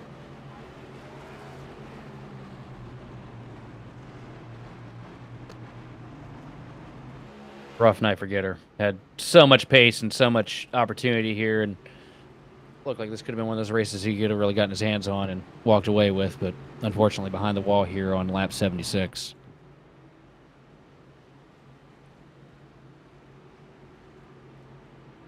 Yeah, that's I mean, I hate to see it. I mean, Gitter and I have had our rivalries, right? But we both moved on from it, and now I love racing. Here's right? what happened. Is that, I think Kazi was just a little late. late. No, it looked like Kazi was just a little late on his entry there. But it doesn't look like he grabbed it. I'm Just not gonna say barely. netcode. I think the Totally. fender flare. I think the right front fender flare is what grabbed him there. but it was just enough that it did, because I mean I've seen moves like that all week where it hasn't, where they've touched but it hasn't spun the car. So that was just kind of a weird. It just sucks. That's a hard one. Absolutely. As we roll back into the restart zone here now, Matt DiCiani, the race leader, with Justin Levine up top. Levine with a little bit of team help behind him with Sabilo. The green flag is out. We are back underway through the BK Designs restart zone. A great launch for DiCiani here. Going to be able to control both lanes down into one. And Keegan being real aggressive on these restarts, doing a really good job. PB Henry calling out pits. Levine got a really good shot here, but he's going to get cut off here by Matt with the air. The 99 of Thomas George, though, on the bottom. But it's going to be a hard one. DiCiani with a 300 IQ move there. Look behind him, saw I got Thomas George on the bottom. I got Levine up there on the top. I'm going to block the hell out of that 19 car through 1 and 2. Smart call there, and it worked because Levine was not able to get the run down the back straightaway if he'd just had the clean air. And how about Thomas George sitting up here in 3rd place? Somebody we haven't talked about a whole lot this year. Been a rocky season for him. That Ford Mustang looking pretty good here tonight at Michigan. Yeah, and he just caused the air to. He stopped on Maverick Davis's machine, which then caused Rayner to have to check up. But look at that George run. Now. Great launch down the back straightaway. We're going to get side by side here with Sabilo down into 3 and 4. Sends it in under the first seam. Wrapping it. Always get nervous when they just get, the right sides on that seam, because I know how loose that can get. Shuts the door in Sabilo's face, though. Yeah, Keegan just washed up a little too much on that outside. It's a really fine line to figure out where to run there. He just didn't get his left sides on the seam where he needed them to get that initial rotation. Look, he's worked his way back up into 5th right now. The 22 machine, Bryce Rayner. We saw him going back sideways down the back straightaway about, 25, 30 laps ago. Back up here in the top 10, just outside of the top 5. Good run for the 22 Chevrolet. As we get a look at the EMR Event Park. Hot rod of Bryce Rayner as he works through 3 and 4 here. And this is a good opportunity for him to learn what his car does in dirty air and how to make the passes, right? He worked his way through the field. He kind of knows where his strengths and weaknesses are. And you can have a stellar car, right? But there's always something that's going to make the car not do what you want it to do. And when you work your way through the pack, you learn those things. So I expect him to see what he learned being used here. Rayner's always been, since he started here in the WBRS Cup Series, always been one of my favorite underdogs. You just kind of see him mix it up when you expect it the least, and always manages to put together a solid top 10 day. Very reminiscent of what you see out of the 26 machine of Paul Hill, who's currently hanging on to 7th place, trying to hold off the 333 machine of Evan C. with Derek Heitman charging back there in 9th, and Alexander Carr. Great run for the 18, rounding out the top 10 currently. I just hope you say nice things about me tomorrow when I make dumb moves. Oh, I will. I've given you flowers up here in the booth for 2 years, Roger. Oh, I know. I know. Now when you wreck the entire field, I'm gonna call you an idiot. It's possible. It's a big possibility. But look right here. Look at this draft train. Look at, what is that? The top 10. They're all single. They're probably, I'd say, 300s between them, 200s between all the cars. All just moving around, trying to find the clean air in the corner. But their runs are not as big as the rubber is being laid down. Sure, we had a caution, but the track is changing. And we saw this last night. Around with 30 laps to go in the race, the track changed a handful of times. And you saw everybody have to drive it completely differently. And this is kind of the same result. You're seeing this draft train. Sure, it's a little bit more spaced out, probably because of where the track temperature at. It actually dropped to 100 degrees. So we started at 112 and now we're at 100. So we're just getting more and more grip. Yeah, what you're telling me is the track has been... Ooh, Levine in the wall. Track we've seen all year has gotten even racier. Also, 21 machine Patrick Gitter returning back to the racing surface here after his incident, not thrown in the towel.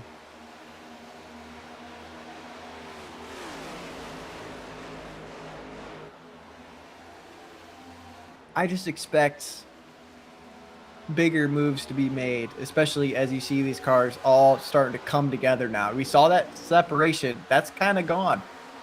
You're going to see them all come out of the corner, and they're all going to be a lot closer because they're just going to pull together. Keegan. Oh! Thomas George almost loses that save. at turn 2. Great save. And that's that heating up of that right rear. Maverick Davis pretty much picked up the back tires of Sabilo coming into turn 3 there. I don't know if you caught that. I've watched this top 5 like a hawk because the air grief is super real, and depending on what these guys are doing in car, it'll really affect the rear tires.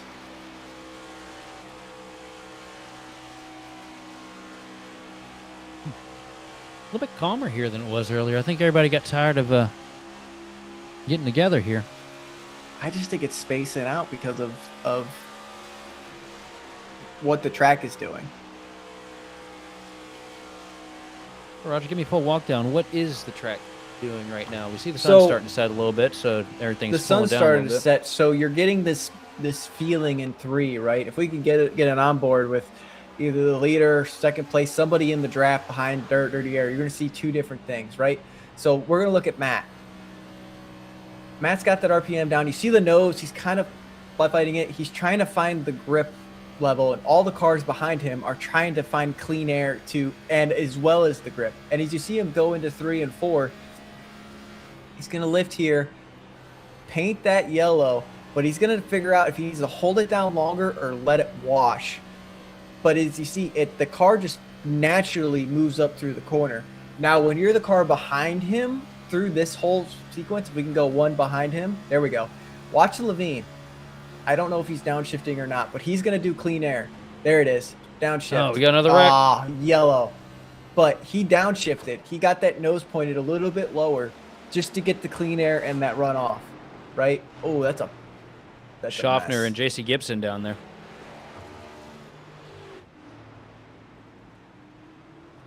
We were just getting in the flow of things, too.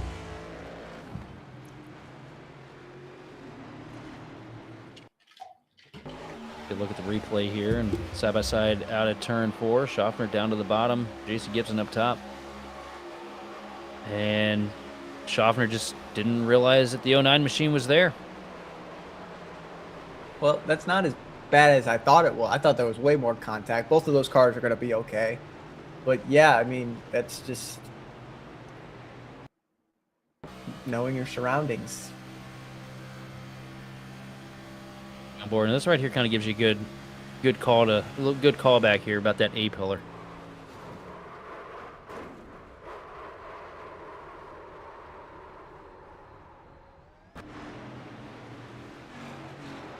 Wild ride there, and also I see the 50 still has some damage to the left front from the left side door from an earlier incident. You see how the corn's kind of folded there. I see what you did there. Nice. I don't know what I was doing there. Just corn on the doors folded. It worked. Okay. Well, no, we're falling out of the seat here, boys. Yeah, you see, it's just a little wrinkly. let me see. This might just be the surround on the number, and I might just be. Yeah, no, it's kind of beat up right there. You see it, the skirt's all folded in. If you pit here, you can make it to the end.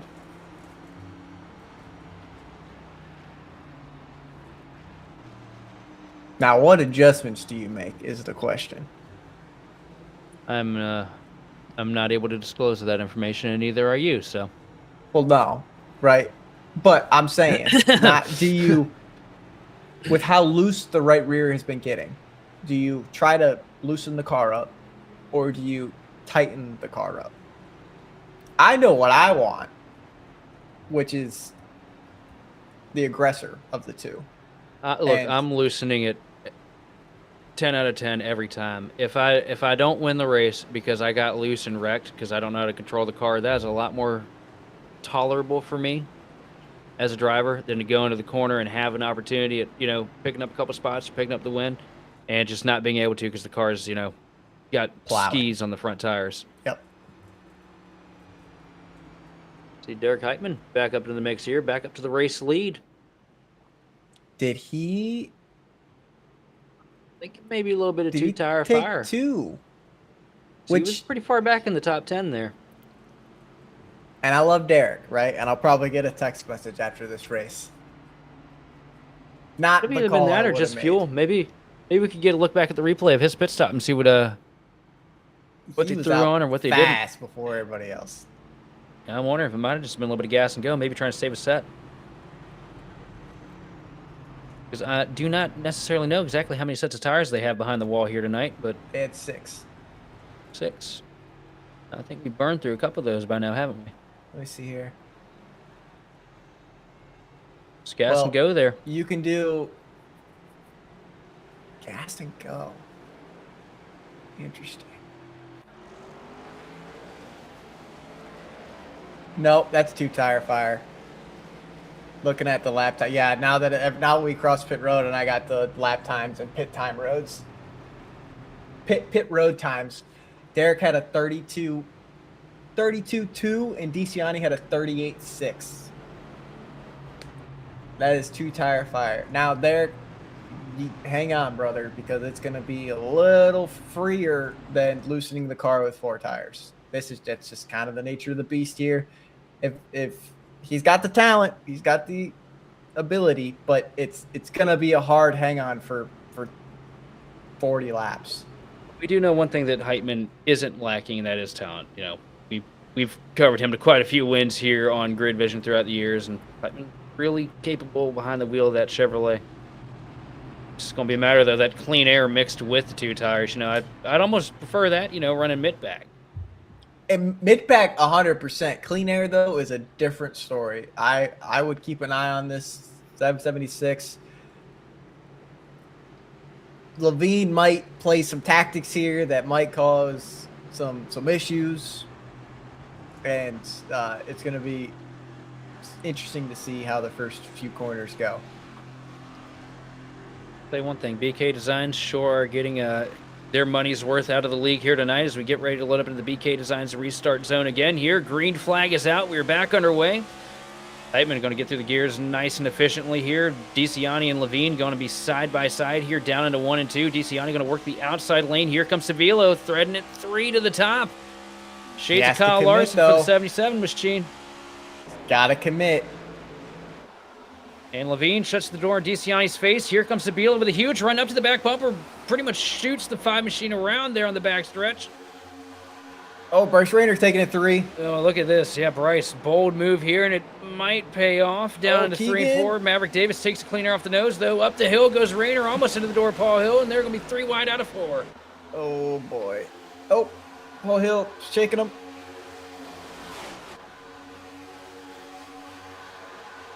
Nice call out there. Said we're 3. That's the courtesy there. That happens.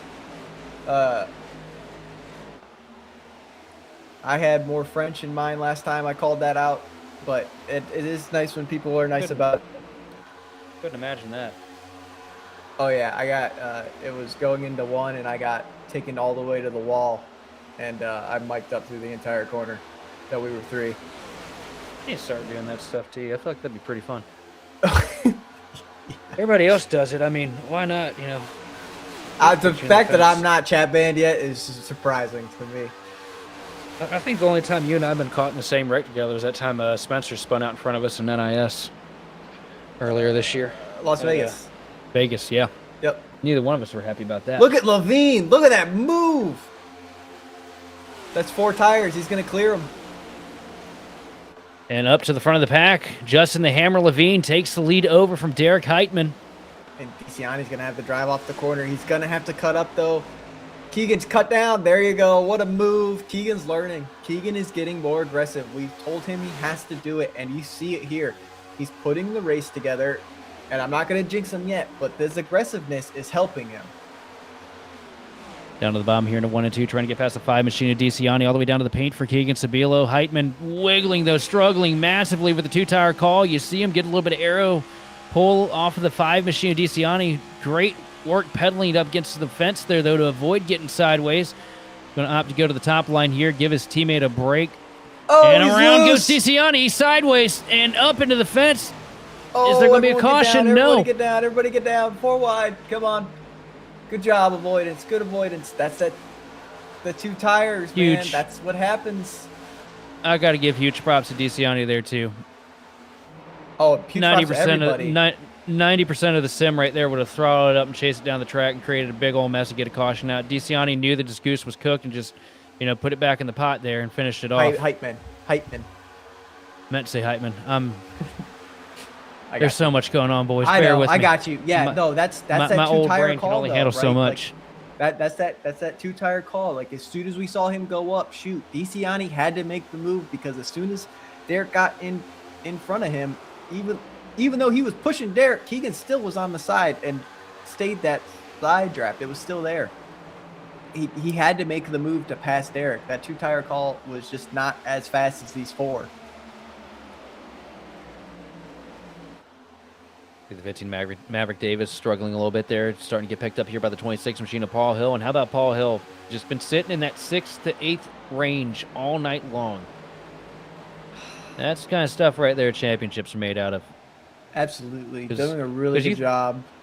You think of Paul Hill's driving style, and you think of Michigan, and those 2 things right there, those are 2 things that do not intersect very well.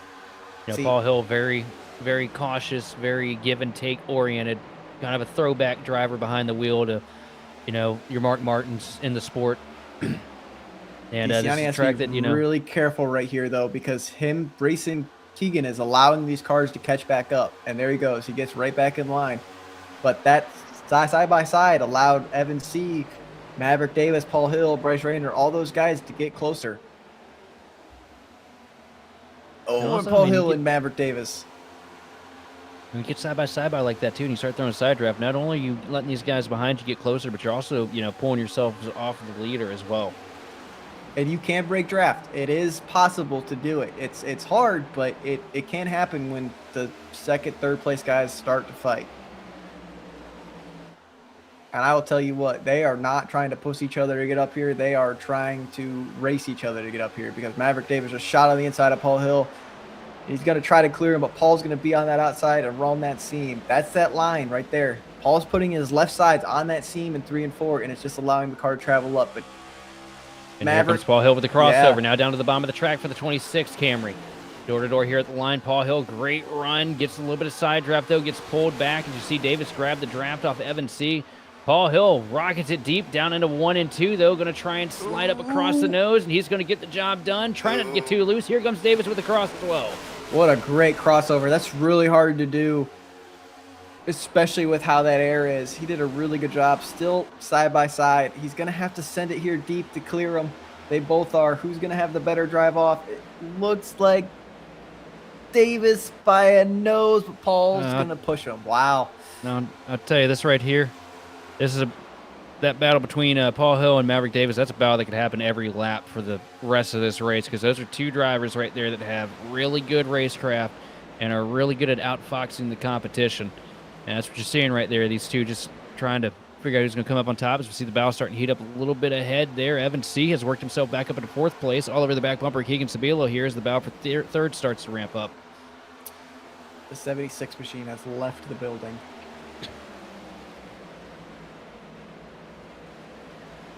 Break there for Heitman. Led a lot of laps early, now behind the wall as we see DeCiani trying to carry the charge here for the Fortis Motorsports guys as he's all over the back of Justin Levine. Levine gets a good run out of 4, though, pulls ahead a little bit down into 1. Yeah, right there. Keegan's got to send it here. Evans there. He's got to keep his foot in it. And This keep is the where fender you off the wall. learn. Yeah, this is where you learn, right? This is where you start figuring out, do I shift here? What do I do? I have to run that seam. He's missing the seam in the corner, and it's more allowing his car to wash up more. He has to put his left sides right on that seam, and he's kind of half a car length off, and it's allowing the car to wash.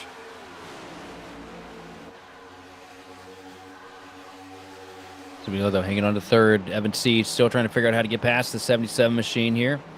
You see Paul Hill go all the way up against the wall here. He's going toe-to-toe with the 22 machine of Bryce Rayner. Rayner trying to work back up into the field after the slide earlier. And that top lane just worked enough, and he got a really good drive off on it, but it won't work every lap. That you have to move around and figure it out. The only lane that's been really consistent that you can keep going back to and be old reliable is the bottom. But if the car behind you gets a really good run and figures out what lane to run, he's going to be right there. So you have to be ready for the block to cut the air off.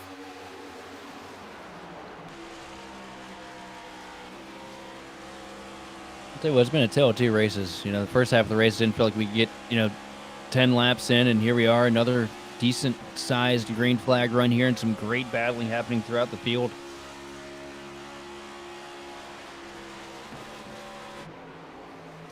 Yeah, and this is the issue. This is not the issue, right? DeCiani with a great run off the corner, side by side with Levine down the front stretch. Little nose ahead. They're going to be kind of door grabbing.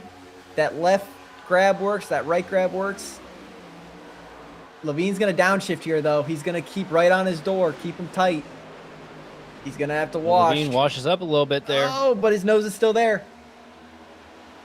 Yes, we get a great run here down the back straightaway now. DeCiani doesn't have the benefit of the draft. He's got Levine with the momentum up top. Going to try and thread in here. Grabs a little bit of quarter panel into 3.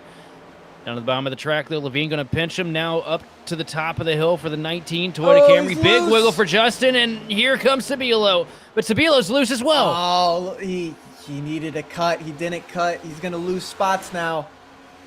Oh, he had to cut under Levine's nose there. Now here comes the rest of the field. Evan C. now trying to work his way up into second place.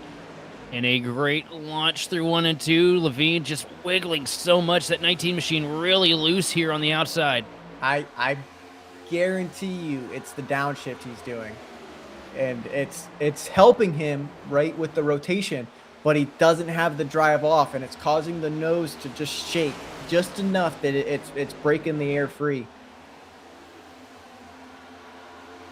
Keegan needs to get up a little higher. Grab the door there of that 333 machine. Paul Hill's getting up behind. Yeah, here we go with the draft train. Keegan has to find a spot. He has to fill in here. Really good drive off, though, on the bottom. Also, big bank of clouds just rolled in over the Speedway, too. That's really going to help Justin out with that right rear tire problem. A little bit of track cooling goes a long way here. Oh, Paul getting right on the door. Oh, Paul's loose. Keegan with really good drive off. This isn't over. Keegan needs to get up, though. He has to side draft here. He's got to pull him back. The left side of the door works. Down to the bottom of the track, Sabila trying to defend third place. Here comes MC with a great launch around the top, though. Oh, he had him. He had him. He's got to commit. Sabila tries to put the side draft, but it's not going to be enough. Now here comes the 26 machine to Paul Hill around the top. And look at Paul just creeping his way up here into the mix. There you go, Keegan. See, this is a really good battle. Keegan is learning as we go. All these guys are. Still at the door.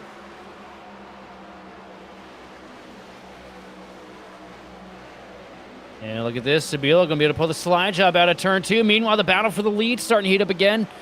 Levine's gotten down to the inside of the 5 machine to DeCiani here into 3 and 4. Watch Levine here. He's going to downshift. He's going to grab the paint, get rotation. He misses the paint. He's still got the drive off, though. DeCiani did a great job pulling the air off the right side of that car, though.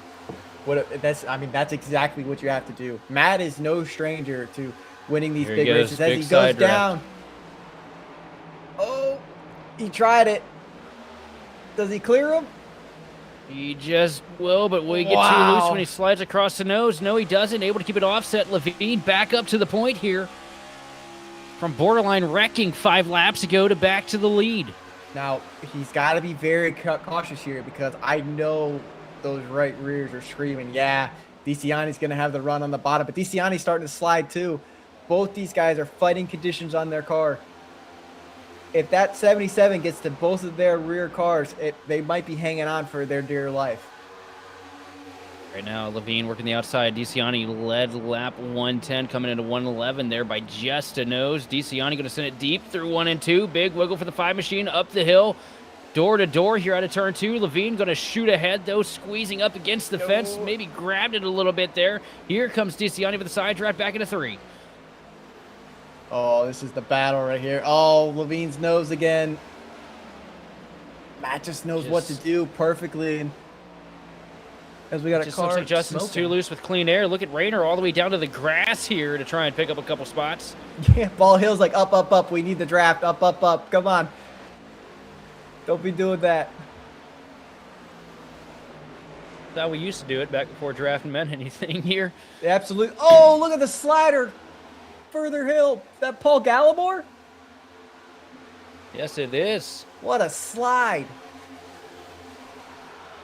Gallimore going out with Maverick Davis. Good run for Gallimore as well. Your Daytona winner at the beginning of the season here for the OB Motors Cup Series. Side by side right now, battling for 7th with Maverick Davis. Maverick Davis shuts the door in his face out of turn 4, and that was close.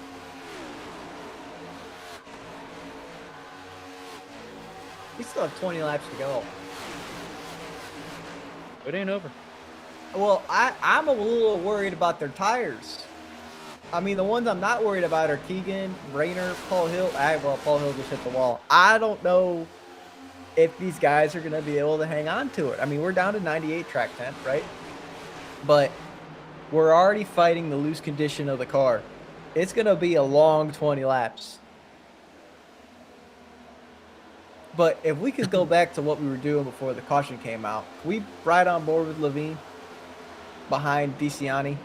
As I say that, he's going to make the pass. He's going to try to make the pass here. Oh, these two. So here's a question for you, Roger. Yeah. You've been watching all these big moves happen. Yeah. Who out of this top 5 do you think has the best situation on these Goodyear Eagles at this point? Keegan. Keegan is running the bottom. He is running a really weird line in 3 and 4 that I've never. I mean, it does work, right? But you either want to be low or run the seam. He's kind of running that middle deal.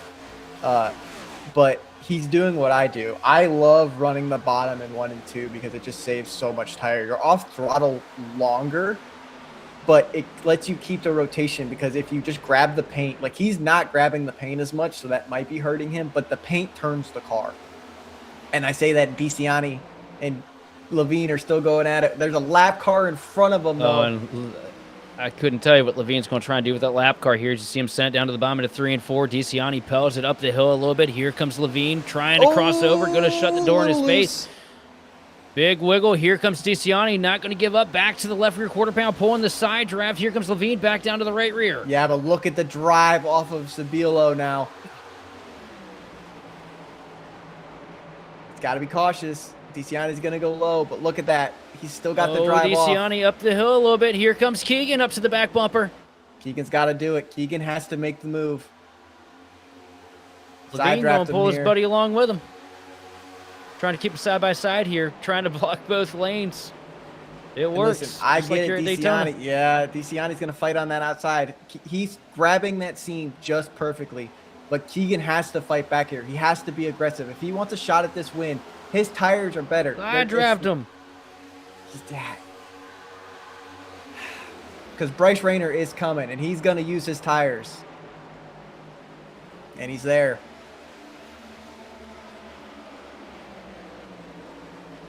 You gotta be aggressive about that side draft. You want to make it happen here. So see lap car down to the bottom of the track here, letting the leaders figure it out for themselves. Good on the 25 there. Oh, Keegan! There you go. That's a move. Oh, Bryce Rayner's really loose. Hang on to it. Caution, caution. Oh, that's going to be a wreck. Big wreck. Maverick Davis around right in front of Paul Gallimore. Gallimore gets in it. Now Causey hooked head on up into the fence. And I heard there was a couple of DQs in that too. 54 Mullins spinning through the grass.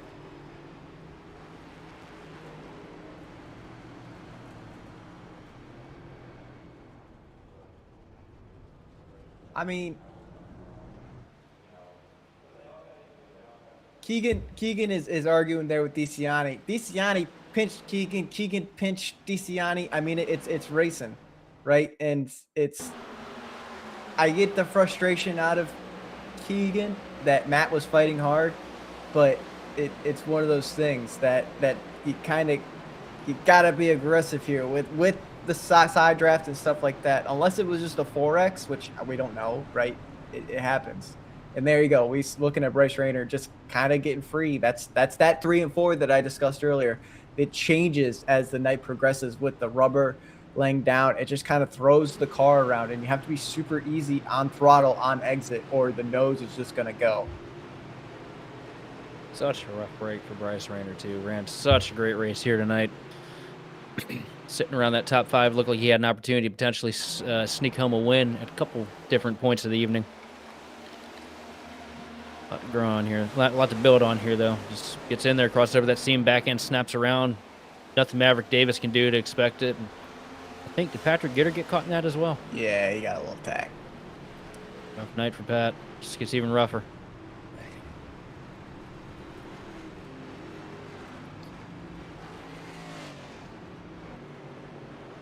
What do you think about the whole aggressive side draft pinching dilemma? How many laps we got left to go on this thing? 10 now, 11. Yeah. Less than 15 laps to go. Leaders in sight. Just race it. Ain't no reason for anybody to get upset over the chat. You know, as long as everybody's pointing in the right direction, nobody's head onto the fence, just send it. You know, we're all trying to win here. On board with Causey. You said he got clipped. Oh. Yeah, he's Yep. had it missed until he didn't. Well. Fortunately, looks like Causey will be taking a quick medevac out of Michigan here tonight. You saw the helicopter there on the pad ready to go.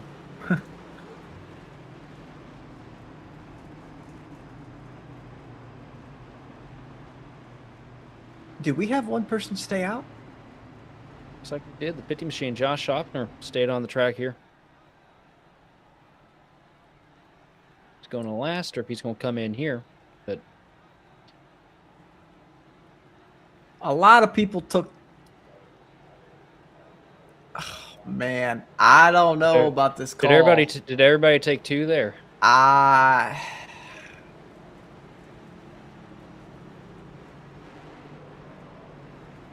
Well, boys, hope you're back to lunch. Think we might be here for a while. Well, there's no green-white checkers in this league. Oh, you are right. And I'm sorry, right? But if we saw what happened to Derek on 2 tires, imagine the fields, how this is gonna go. Hear me out. Yes, this is the OB Builders Cup Series, but this is still also iRacing Open.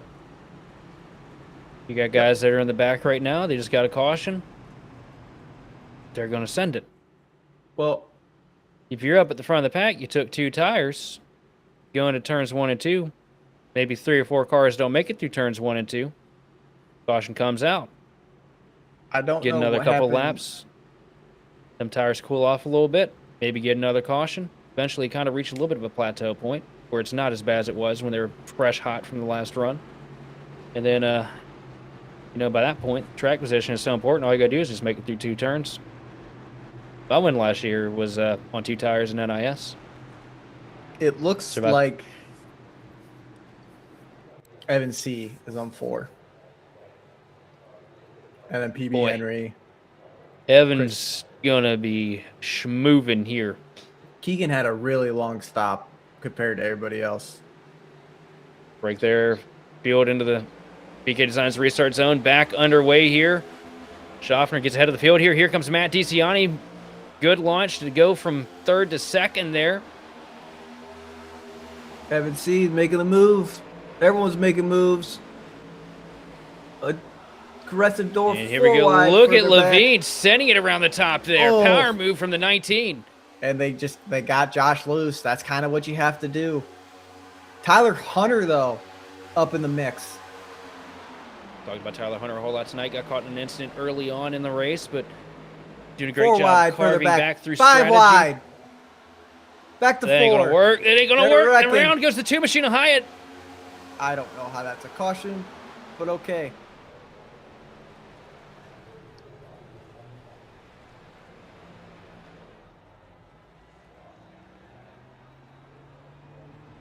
The caution came out natural there. I don't know. I don't think that should have been a yellow as quick as it was. We'll see here. The 2 up top. It was just how much angle he had there. Probably. That's what had that thrown out so quick. Yeah, he did spin out in front of Kenny Brady there as well. Dinked off his nose. Sorry, Kenny Powell. 3 brain cells, man. We've been here for a while. And you know, I got asked earlier 2 or 4, and I made the call last night for 4, and it won me the race. But, well, I was 10th. I was 10th around there, right? So 4 is possible from all the way back there, but it's got to go your way for these guys. And for these people on 2, racing as aggressive as they're going, I mean, we look back at that restart, and they were grabbing doors going into the corner. They were giving no room to each other, and they got Josh loose, which is what they needed to do to clear him out of the way. But then that just caused Josh to start going backwards and being in the way and causing all these cars to go everywhere. And that's the chaos that happens when you stay out on old tires. Here's an interesting question. How many tires did Paul Hill take on that last stop? 2. 2. So it's 2 tires all the way to Evan. Yes. Well, Damn, PB boy. as well, I believe, has because he had a 39 second, Evan C's 38 seconds, and everybody else is 35 and under. Chris Davis is 39. Jordan Slater's 39. Randy Mullins is 39. Keegan Spielow's 44. I guess Keegan maybe had a little bit of damage. Something. I mean, that's maybe why he was as mad as he was. I'm looking. Well, so Matt DeCiani, Levine, both are going to be super aggressive on 2 tires. But PB Henry, Evan C, Tyler Hunter, we really haven't talked a whole lot about him tonight. All these guys have a solid shot. They're going to lick the stamp and send it. I can tell you that. But the benefit, though, for these guys on 2 tires, that we get this extra couple laps here under caution to really cool down those left sides a little bit more. Well, and I like what You know Paul it Hill's is. doing, right? Paul Hill wasn't riding directly because we know now that the rubber pickup happens. So if I'm any of them, I'm not running that bottom lane or wherever lane I want to run. I want to run offset, right? I want to warm up my tires. I want to clean up my tires. I want to weave because you're picking up rubber as the caution goes, and it's making the track greener and greener and greener. But it's also making yourself not be able to turn going into 1.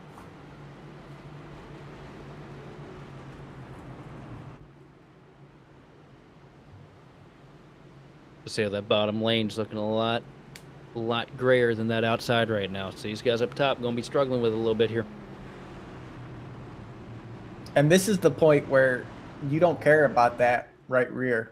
You're downshifting. You're getting that rotation. You're doing everything you can to get that car to turn because the car behind you needs to turn and the car above you needs to turn.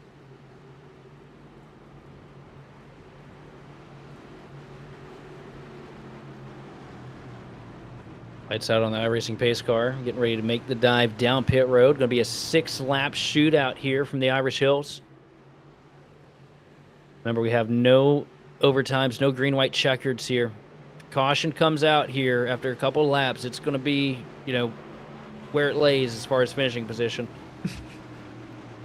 Which means I got a feeling everybody's going to keep the foot hammered down to the floor, but pace car hitting pit road here. Field loading up into the BK Designs restart zone. Back underway. Green flag is out. Good launch for Justin Levine here. This is going to be side-by-side for second place here. Paul Hill working the top. Matt DeCiani in the bottom. Evan C. locking bumpers with the 5 machine down into 1 and 2.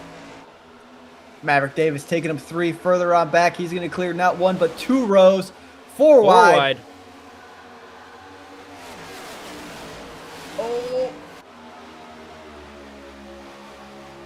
It's getting stressful there in the mid-pack, ain't it? Well, MC loses a lot of time there. Oh, big shot up. 13. Keegan outside. Oh, PB Henry. PB Henry leaning on Paul Hill here up into the wall for DeCiani. Heavy contact with the outside fence. Is that going to be what seals the deal for Levine here? Well, there's you see Paul Hill still going at it with PB. I think everybody hit the wall out of 4 there. Tyler Hunter, though, with a really good run coming out of 2. DeCiani didn't get any damage here. He's going to get a good run down the back straightaway, closing up to the back of the 19 machine. Going to have potentially a shot at it here into turn 3. Works the middle line again. Levine tries to aero block, shoots up the hill here to take away a little bit of the rotation from the 5 machine. Good launch out of 4 for Levine, but here comes DeCiani with the draft. And DeCiani's pulling on him here, but look at this train. 4. You have PB Henry, Paul Hill, Matt DeCiani, Justin Levine, all going into turn 1. Everyone's got to get clean air. Hill goes above Matt. Matt goes a little bit below Justin, not much, but it's going to allow Paul to kind of pull in on Matt, but Levine's just got that little bit of a difference. Also, DeCiani just ran a new fastest lap of the race here in the 5 machine. You see him look down to the bottom here. Team Birdie fastest lap winner as it sits right now. Now all over the back bumper. Levine trying to win the race as a whole. Across the stripe, 3 laps to go. A little bit of 3-wide racing in the middle of the pack right now. Yeah, and Matt's going down to the bottom. Justin's kind of running that same line he ran yesterday. He had speed, just couldn't complete it. He's going to see it here. He learned a lot during yesterday's race. He's using the moves he saw everyone else do. That was successful. He's going to block the air here. Go for the aero block here. But DeCiani was just a little bit lower. But here's the thing. Yep, crossed over into the wake of the 19. He's going to get tight here out of turn 4. And the air pull is not as strong when you don't have a car directly behind you. Justin just stayed a little bit longer than Matt, and it just caused that car to wash. Same line, though. 2 laps to go here for Michigan. Leading down the back straightaway. Justin will be in contact with the wall for the 95 machine of PB Henry right in front of Evan C. Couple cars around sideways on the back straightaway. Is that going to be a caution? Yes, it is. The caution is going to wave here. Justin Levine is going to seal the deal here out of turn number 4.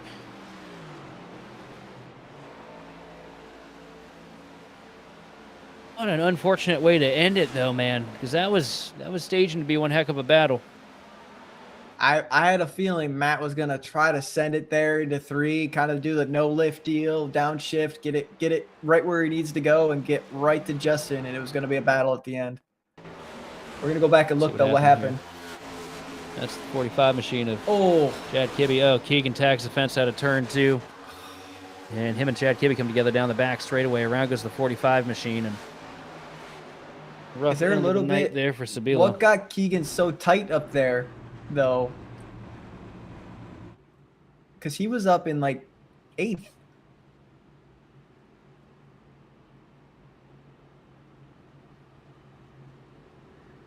Well, rough end of it here for him. No green-white checkers in this league. No. Well,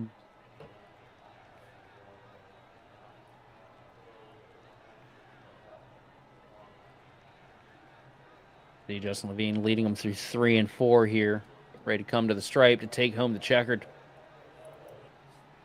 Kind of a melancholy way to end out such a great race here tonight from Michigan, but man, what a wild one, Roger. I mean, it was exactly what I thought it was going to be.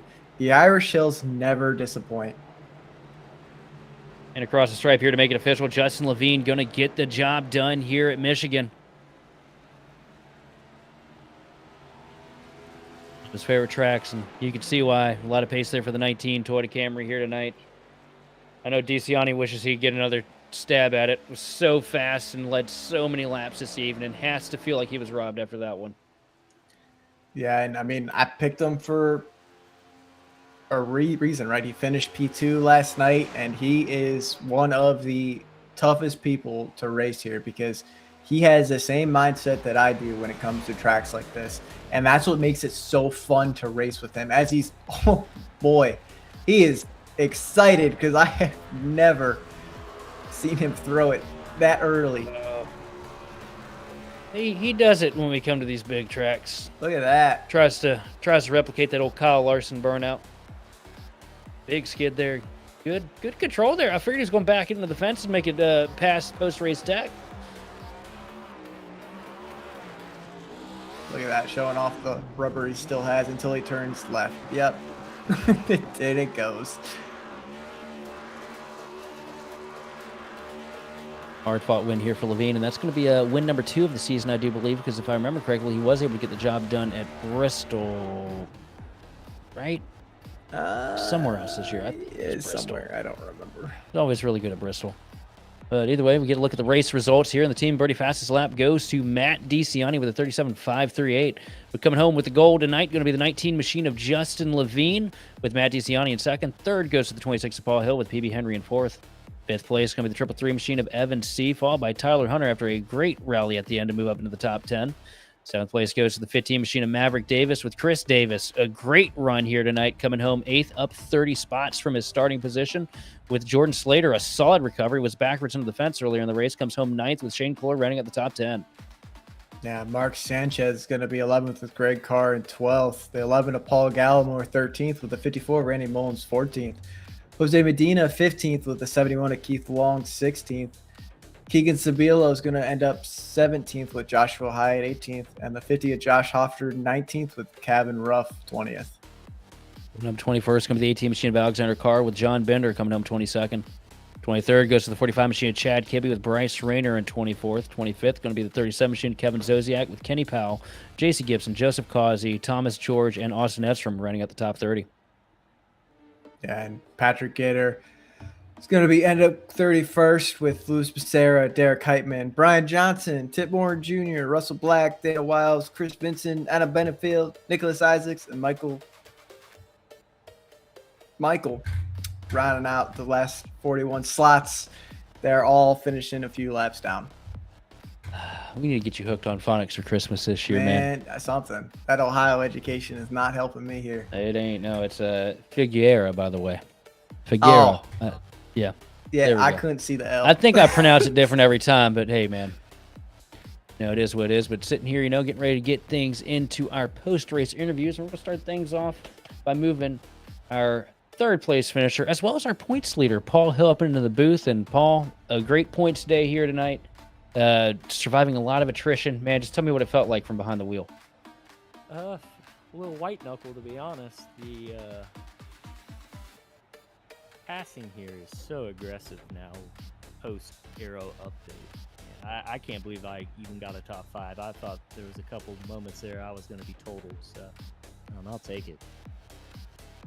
Well, we're at that midway point through the season here, and you've just shown consistency week in and week out. Feels like every week you're in the top 10 or top 5, if not within a stone's throw of it. What's been the secret to the success here this year? Honestly, no expectations. Just coming in, trying to have a good time. It's my first race usually of every week. I think this week I did run an official, but usually this is my first race of every week, so I kind of take it slow and steady and, don't try to put myself in bad spots or others in bad spots where they feel like they need to return a favor. And, I get to come home usually somewhere around the top 10 or sniff it around, for a win. So it's kind of been my goal is don't anger anyone. Don't make anyone feel like they have to return some favors and just get the car home in one piece. Well, we got Pocono coming up next week. I know you said no expectations, but how do you feel about the Tricky Triangle?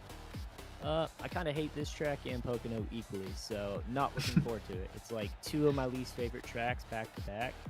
I now understand how people feel about road courses because that's pretty much how I feel about these 2 tracks. So I'm glad we got one out of the way and we got a top 5, but I am not looking forward to the next one. So I guess that means that we can expect another top 5 out of you next week then, because it seems like the places you hate the most end up being pretty good on the metrics here for the OB Boaters Cup Series anyway.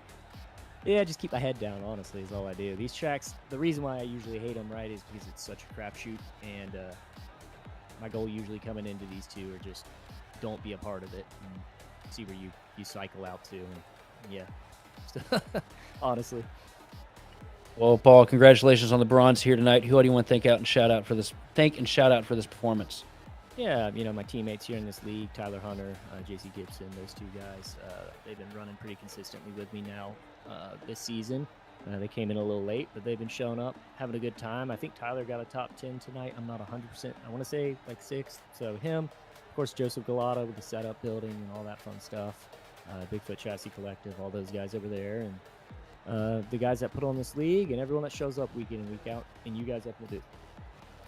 Well, Paul, thanks for coming up here and talking to us. Looking forward to seeing what you're capable of next week at Pocono and seeing how far you can grow that points lead as a whole. I'm going to head on over to Roger Pierce with our second place finisher on the evening. Driver of the 5 machine, Matt DiCiani.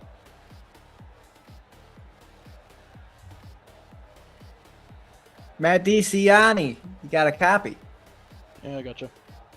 Hey, man, I know not the finish you really wanted there at the end, but you had a lot of pace all night. Tell me about it. That car looked really strong. The caution at the end definitely bummed some things out, but man, what a great run. Yeah.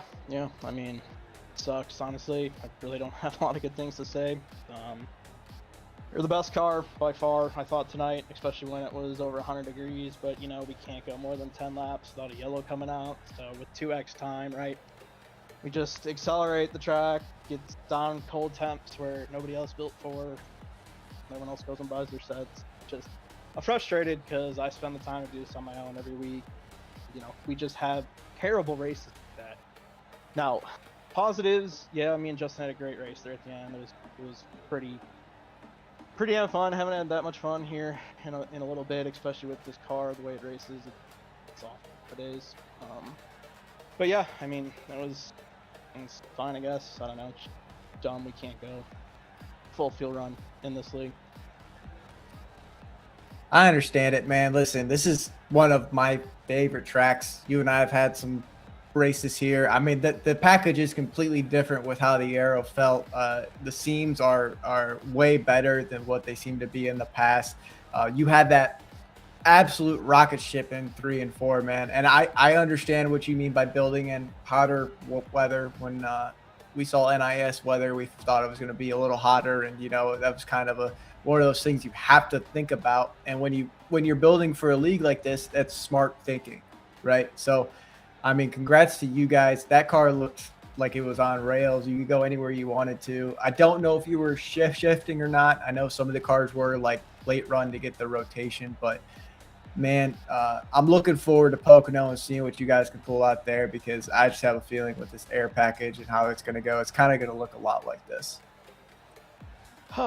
Maybe. I think it's going to be 10 times worse at Pocono. Flat track, long straightaways, the aero reef or whatever you want to call it. Dirty air is going to be a nightmare. Really, I feel like your only passing zone is going to be 3 and 4, and hopefully you get helped on the straightaways, because if you don't have help, you just get trained and lose 2 spots. So, I don't know. We'll see.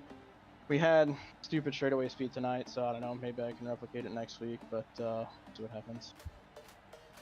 Well, man, listen, I know, like I said, it sucks, but you guys put on a great show. I know Derek wrecked out, Gitter got taken out there, but I mean, what a night for you guys. You guys showed the speed early. You stayed out there. Any friends, family, sponsors you want to thank? Yeah, thanks for you guys for calling the race. Thanks for everyone who puts the league on, and yeah, shout out to Pat for helping me with the pros week. Well, hey, man, keep that head up. I don't know if you plan on running tomorrow night, but I'm pretty sure that car will be bad fast in NIS weather. So looking forward to next week, and good job, dude. Yeah, sounds good. Yeah, 0 chance you see me in an official this week. No chance. Not wasting my time. But yeah, good luck tomorrow. Fair enough, man. All right, that's Matt DiCiani. And now we're going to be sitting here with our race winner here tonight after leading a handful of laps. We're getting the job done here from Michigan, Justin the Hammer Levine. And Justin, tell me about it, man. A lot of bold moves here from 41st all the way up to the lead. How did you do it? Being aggressive, going where everyone wasn't early on, running the wall. It was working really well. I was killing the right rear, but it helped me get the track position. And I had to switch it up as the race went on. Once I got up there, I couldn't use to top the way I was. It wasn't as successful. Had to learn dirty air traveling behind Matt there. He was so good at just throwing dirty air in front of me, just controlling the line, and just keep throwing a couple adjustments and make it work there. I wish that second to last caution never showed. I really think it was going to be a great battle to the end. Luciani and I were throwing haymakers at each other, and Keegan was slowly stalking us, and then he was bringing the field with him. So I think that would have been such an awesome finish, but unfortunately we ended on caution. So one question I do have for you, I noticed that you did get the car in the right rear, and you were really struggling there for a little bit, and that allowed DCI to get a great opportunity to, get the lead and try to run off. But it seemed to me from up here in the booth that once he got in front of you, that kind of following his dirty air, did it kind of bring the balance back into your favor? It was perfect. Like, it was exactly what I needed. I went a little too aggressive on that second to last or third to last stop, whatever it was. Just trying to make the car looser on entry, and it started to bite. Thing tried to keep coming around on me, and if I drove in harder, I would just lose the nose and plow up the track and then do that tight snap up the hill. And I had to just let the tires cool down, get behind him, and pack some air on him. And we were having a lot of fun with that battle. Well, it was a rough start to the season here, but starting to pick up some momentum here as we get into the summer months. How are you feeling about your chances once we get down to championship time? It's going to be up in the air. Work is going to definitely play a huge factor. Definitely towards September, especially playoffs. That is my busiest time of the year. So, playoffs? What you talking about? We ain't got those. All right, the chase. Excuse me. I don't think we have that here either. Fine, points. However you want to. There you go. But instead of breaking my balls, we'll see. We'll see what works. Well, man, it was a great night here tonight from Michigan. How you feeling about your chances when we go into Pocono next week? I always consider Pocono my home track, so we're going down swinging. Love that track, one of my best, and hopefully we got a car to compete. Well, man, congratulations on the dub here tonight. Who do you want to thank and shout out for this one? Shout out the Grid Vision. Great job, boys. Can't wait to go back and watch the broadcast. All the admins, Randy and Brandon, everybody that puts this on for us. Team Conti for the setup. Car was just unbelievable this week. One of my favorites. And, of course, all the viewers for tuning in. Ladies and gentlemen, that was your race winner here from Michigan. And what a dogfight it was from start to finish here tonight. Incredible racing all the way throughout the field. Probably one of the more... Well, definitely the most chaotic race we've had here for the OB Builders Cup Series all season, and it was action-packed from start to finish. And Roger, what's your final takeaway here, brother? I love it. I mean, I understand the frustration with the going green, right? This track is so much better when you do go green, but this is the kind of racing that I really like and I really enjoy. And I know it makes people upset because it's how I race, and that's why I enjoy it, but it's what makes it fun. And Matt and Justin, and like they said, Keegan was pulling the field with them. If that caution didn't come out, I felt like it would have shown a different story those last 10 laps, because you had, like he said, he was on the right rear, but he was right where he wanted. He started losing the nose when he was pushing too hard, and I felt like it might have been a little different story. We might see a little more 3 wide. So it sucks it ended under caution, but I think these guys did a really good job tonight, all in all. Absolutely. A great night of racing here from the OB Builders Cup Series. Kind of sad to leave this track in the rear view this week. Love Michigan. Like what you saw tonight, be sure to tune in tomorrow night for Grid Vision Top Split, where we get to watch these guys go at it again for NIS. But from the entire Grid Vision team, we'd like to thank you for watching and participating in the chat. For more information on getting your league broadcasted or supported by gridvision.live, contact us on Facebook, Discord, or info@gridvision.live. Special thanks, as always, goes out to Andrew Cardinal IV of Whiplash Sim Cams, providing the beautiful cameras used on all of Grid Vision's broadcasts. Congratulations once again to Justin Levine on winning tonight here from Michigan. This has been Sheldon Atkins, and I've been joined by Roger Pierce and Austin Derbyshire down in the production truck, and we will see you next time on The Grid.